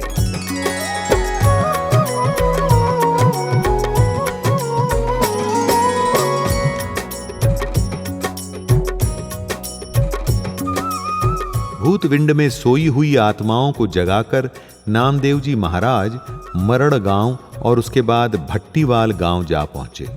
दरअसल उस समय भट्टीवाल गांव में पानी की बहुत समस्या थी। सो ईश्वर ने उस क्षेत्र में पानी की व्यवस्था करने के इरादे से ही नामदेव जी महाराज को वहां जाने के लिए प्रेरित किया था। नामदेव जी के वहां पहुंचने पर जब गांव वालों ने अपनी पानी की समस्या से उन्हें अवगत कराया तो उन्होंने पूरे गांव का निरीक्षण करने के बाद एक स्थान को कुआं बनाने के लिए चिन्हित कर दिया। नामदेव जी के सुझाए हुए स्थान पर जब कुआं खोदा गया तो वहां मीठे पानी का स्रोत मिला। भट्टीवाल कुआं खुदवाए, जल मीठा तालाब बनाए। एक ਭੱਟੀਵਾਲ ਦੇ ਵਿੱਚ ਜਿੱਥੇ ਬਾਬਾ ਜੀ ਦੀ ਜਦੋਂ ਸਵੇਰੇ ਉੱਠ ਕੇ ਸੰਗਤਾਂ ਦੇ ਵਿੱਚ ਵਿਚਰਦੇ ਸੀ, ਉੱਥੇ ਖੂਹ ਸਾਹਿਬ ਗੁਰਦੁਆਰਾ ਜਿੱਥੇ ਬਾਬਾ ਜੀ ਦੇ ਵੇਲੇ ਜਦੋਂ ਪਾਣੀ ਦੀ ਬਹੁਤ ਘਾਟ ਹੁੰਦੀ ਸੀ ਤੇ ਉਦੋਂ ਬਾਬਾ ਜੀ ਨੇ ਆਪਣੇ ਭੱਟੀਵਾਲ ਦੇ ਨਗਰਾਂ ਦੇ ਨਾਲ ਬਖਸ਼ਿਸ਼ ਕਰਕੇ ਖੂਹ ਸਾਹਿਬ ਲਵਾਇਆ, ਜਿੱਥੇ ਬਾਬਾ ਜੀ ਦੀ ਵੀ ਹਾਜ਼ਰੀ ਹੋਣ ਕਰਕੇ ਉੱਥੇ ਗੁਰਦੁਆਰਾ ਅੱਜ ਖੂਹ ਸਾਹਿਬ ਬਣਿਆ, जिथे संगतां अपनियां परमेश्वर का नाम जपदियां। भट्टीवाल स्थित ये स्थान आज गुरुद्वारा खूह साहिब के नाम से जाना जाता है।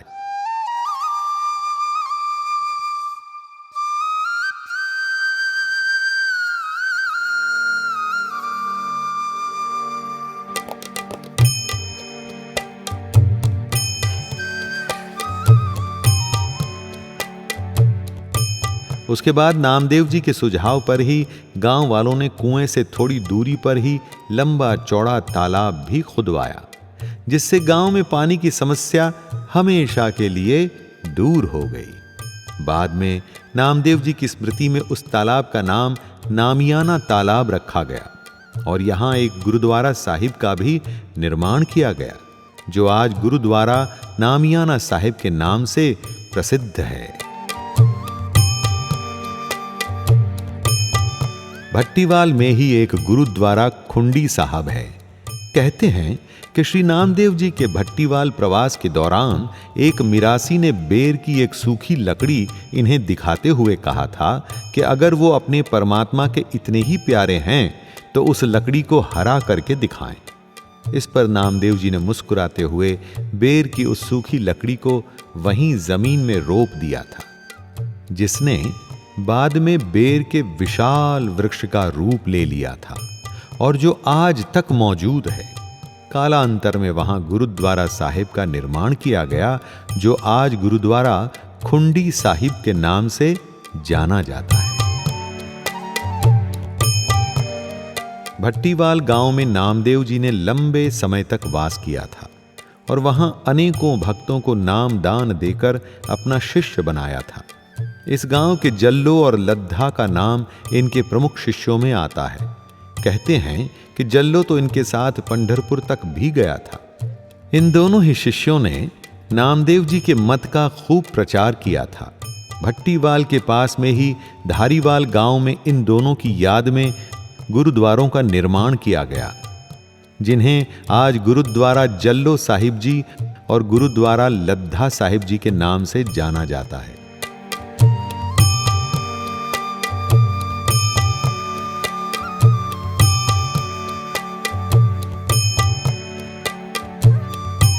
भट्टीवाल गांव में नामदेव जी ने काफी लंबा समय व्यतीत किया था।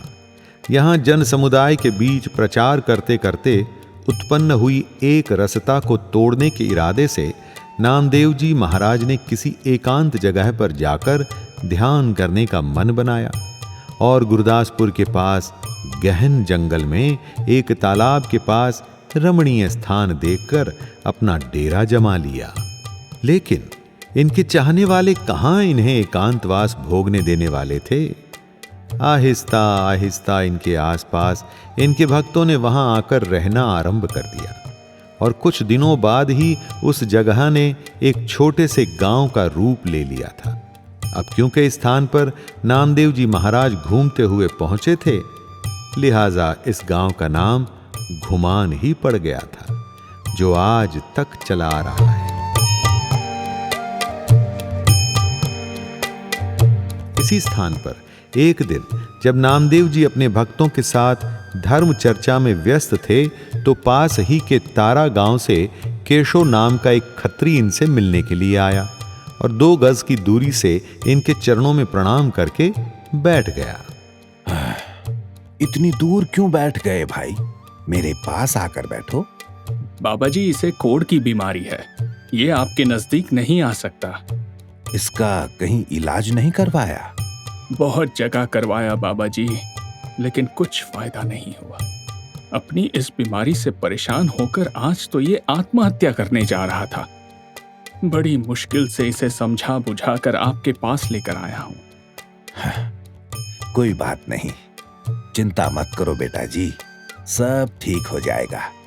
तुम इसी समय परमात्मा का नाम लेकर सामने वाले तालाब में स्नान करके आओ।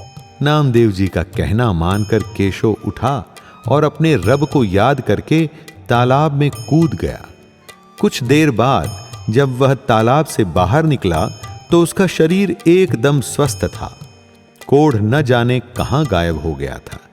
इसे बाबा जी का चमत्कार मानकर केशव आया और नामदेव जी के चरणों में अपना सर रखकर रोने लगा। उस दिन के बाद से वह नामदेव जी महाराज का पक्का शिष्य बन गया था। उसने वहीं नामदेव जी के पास रहकर आजीवन उनकी सेवा करने का निश्चय कर लिया था। केशव के अविवाहित होने के कारण लोग उसे केशव कलंधर कहकर भी बुलाते थे।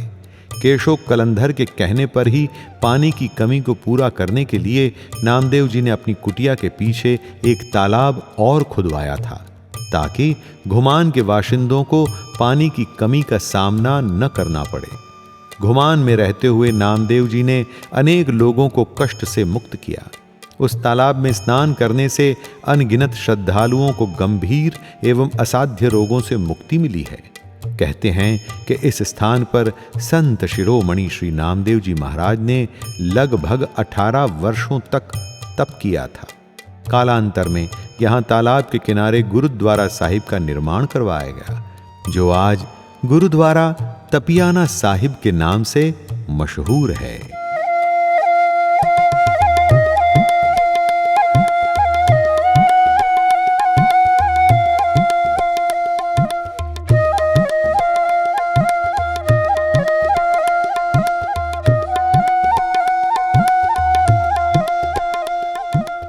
पंजाब में सिख समुदाय के लोग इन्हें भक्त नामदेव बाबा के नाम से जानते हैं।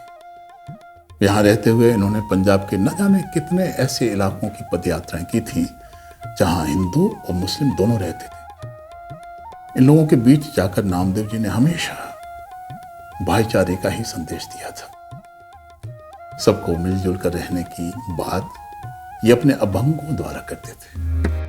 मेरे माथे लागिले धूरी, मेरे माथे लागिले धूरी, गोविंद चरणन की। मेरे माथे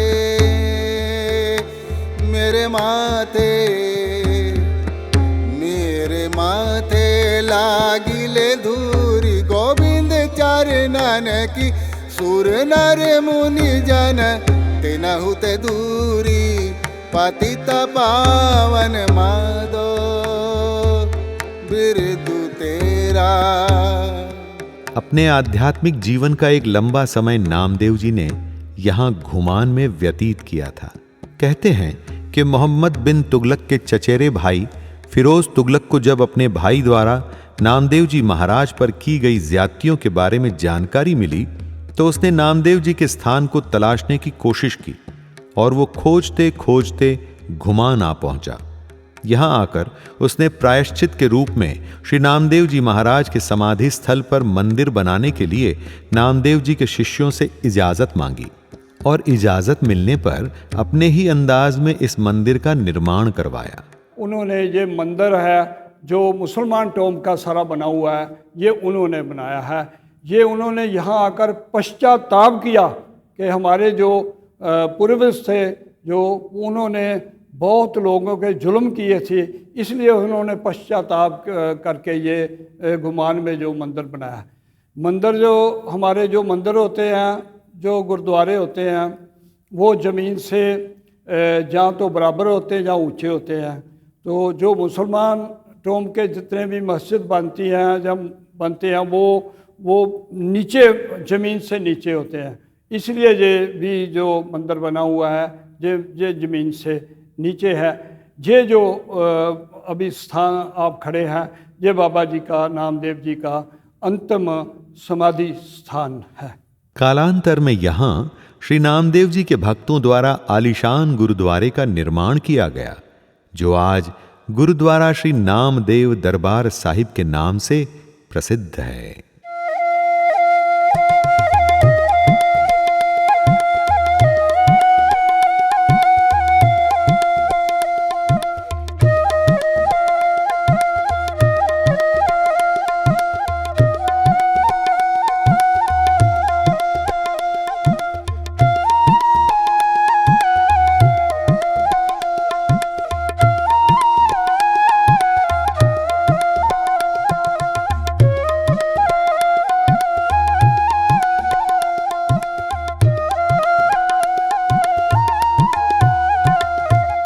पंजाब में अपने करीब 20 साल के प्रवास के पश्चात उन्होंने सन 1349 में यहाँ की साध संगत से विदा ली और अपने पैतृक गांव पंढरपुर की ओर रवाना हो गए।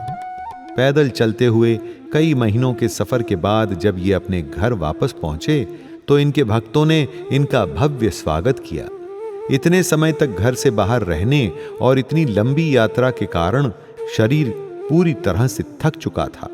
अब इनके मन में अपने परमात्मा में विलीन होने की प्रबल इच्छा उत्पन्न हो चली थी। अब जब कभी भी ये ध्यान में बैठते तो इनका मन अपने ईश्वर से एक ही बात कहता था, हे मेरे परमात्मा, आपकी कृपा से अब मेरी सभी मनोकामनाएं पूर्ण हो गई हैं। आपने जिस मनोरथ से मुझे इस धरती पर भेजा था, अगर वो पूरा हो गया हो तो मुझे अब अपने चरणों में जगह दे दीजिए। मुझे स्वेच्छा से समाधि लेने की आज्ञा दीजिए। अपने परम भक्त के अनुनय पर परमपिता परमात्मा ने एक दिन इन्हें दृष्टांत देकर समाधि की अनुमति दे दी। सन 1350 में 3 जुलाई को शनिवार के दिन जब आषाढ़ की त्रयोदशी थी, नामदेव जी महाराज ने विट्ठल भगवान के मंदिर के महाद्वार के सामने हजारों भक्तों की उपस्थिति में सपरिवार जीवित समाधि ले ली और हमेशा के लिए अपने इष्ट में विलीन हो गए।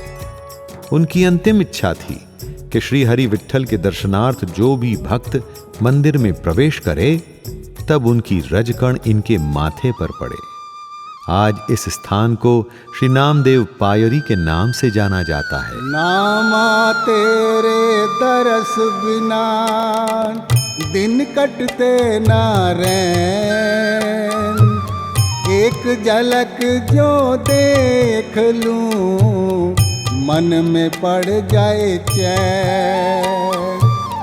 पंढरपुर की धरती पर भजन किया दिन रात, नामा तेरे नाम सी नहीं कोई सौगात। कुछ विद्वान इनका समाधि स्थल घुमान मानते हैं और कुछ पंढरपुर के पक्ष में, लेकिन यह भी तो संभव है कि नामदेव जी ने अपने आप को इतना साध लिया था कि वो एक ही समय में 2 स्थान पर उपस्थित रहकर समाधि लेने में सक्षम थे। यहां हमारा विषय ये नहीं है कि नामदेव जी महाराज का जन्म कहां हुआ था, किस स्थान पर उन्होंने समाधि ली थी। यहां हमारा मूल विषय है हिंदुस्तान के भक्ति आंदोलन में नामदेव जी का महत्वपूर्ण योगदान और समाज को दी गई उनकी शिक्षाएं। हिंदुस्तान की भक्ति परंपरा में श्री नामदेव जी का नाम बेहद महत्वपूर्ण है। आदि शंकराचार्य के बाद समस्त भारत में धर्म प्रचार करने में नामदेव जी का नाम प्रमुखता से लिया जाता है। एकाई पाथर की जय भाऊ, दूजाई पाथर धरिए पाऊ। जय ओहु देवता ओहु भी देवा, जय ओहु देवता ओहु भी देवा।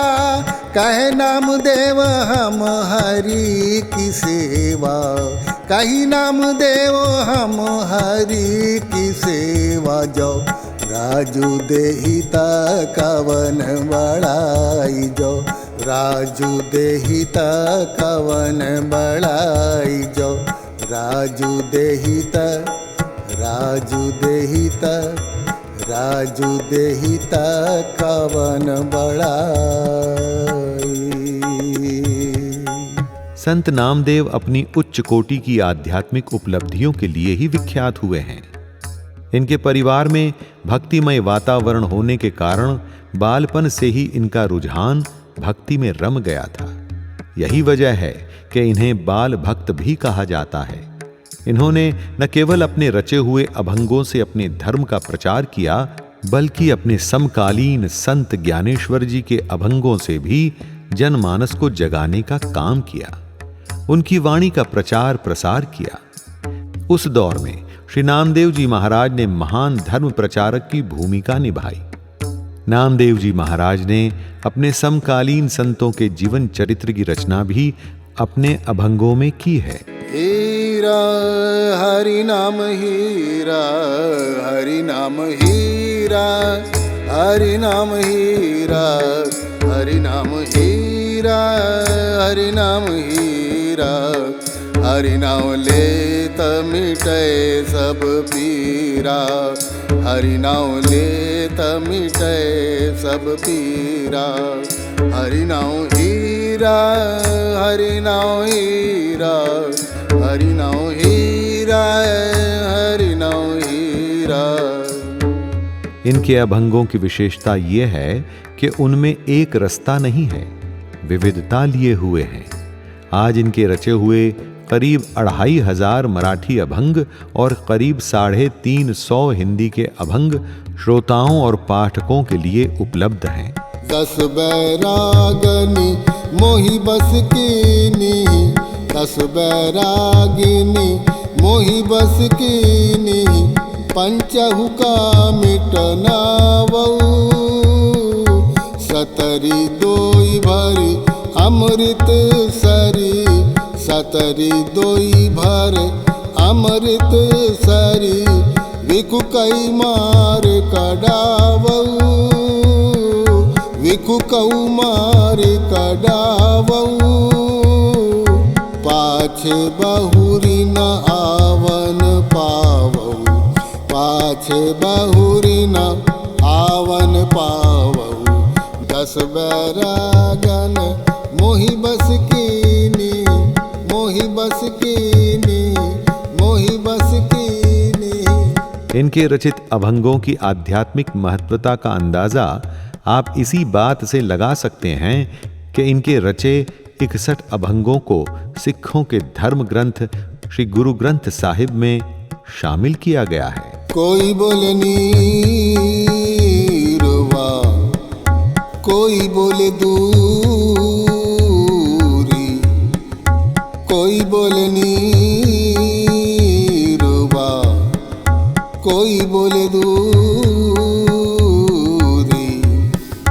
जल की मछली चराए खजूरी, जल की मछली चराए खजूरी, कोई बोले नीरवा, कोई बोले दूरी। साहित्यकारों का मानना है कि इन 61 अभंगों में इनके रचे सभी अभंगों का सार समाया हुआ है। इनके कीर्तनों में बहुत से धार्मिक ग्रंथों का समावेश होता था। इससे यह साबित होता है कि वे एक अच्छे पाठक और महान विद्वान थे। संत नामदेव महाराज को वारकरी संप्रदाय का संत भी कहा जाता है। वारकरी संप्रदाय इन्हें अपना आराध्य मानता है। इनके रचित अभंग आज भी पूरे महाराष्ट्र में भक्ति और प्रीति के साथ गाए जाते हैं। इभय बिटलू उभय बिटलू, बिठल बिनु संसारु नहीं, बिठल बिनु संसारु नहीं, थान थनंतरी नामा प्रणवय, पूरी रहियो तू सरब मही, पूरी रहियो तू नाही अनिले कुंभ बराइले उदक ठाकुर कऊ स्नान करऊ। नामदेव जी महाराज किसी एक जाति विशेष या संप्रदाय के संत नहीं है। ये उन सब के आराध्य हैं जो उनकी दी हुई शिक्षाओं पर अमल करते हुए निस्वार्थ भाव से इस समाज की सेवा में लगे हुए हैं और पूरी श्रद्धा से परमपिता परमात्मा की निर्गुण भक्ति में लीन है। इतने महान संत के अनुयायी होने के नाते ये हम सबका फर्ज और जिम्मेदारी बनती है कि हम उनके दिखाए रास्तों पर चलें और आपसी मतभेद भुलाकर समाज में एक भाईचारे का वातावरण तैयार करें। नामदेव जी महाराज की जय। हरि नाम सकल भवन तत्सार, हरि नाम देवा उतर पार। हरि नाम देवा नाम दे नाम दे नाम देवा नाम देवा। हरि नाम देवा उतर पार। हरि नाम हीरा, हरि नाम हीरा, हरि नाम हीरा।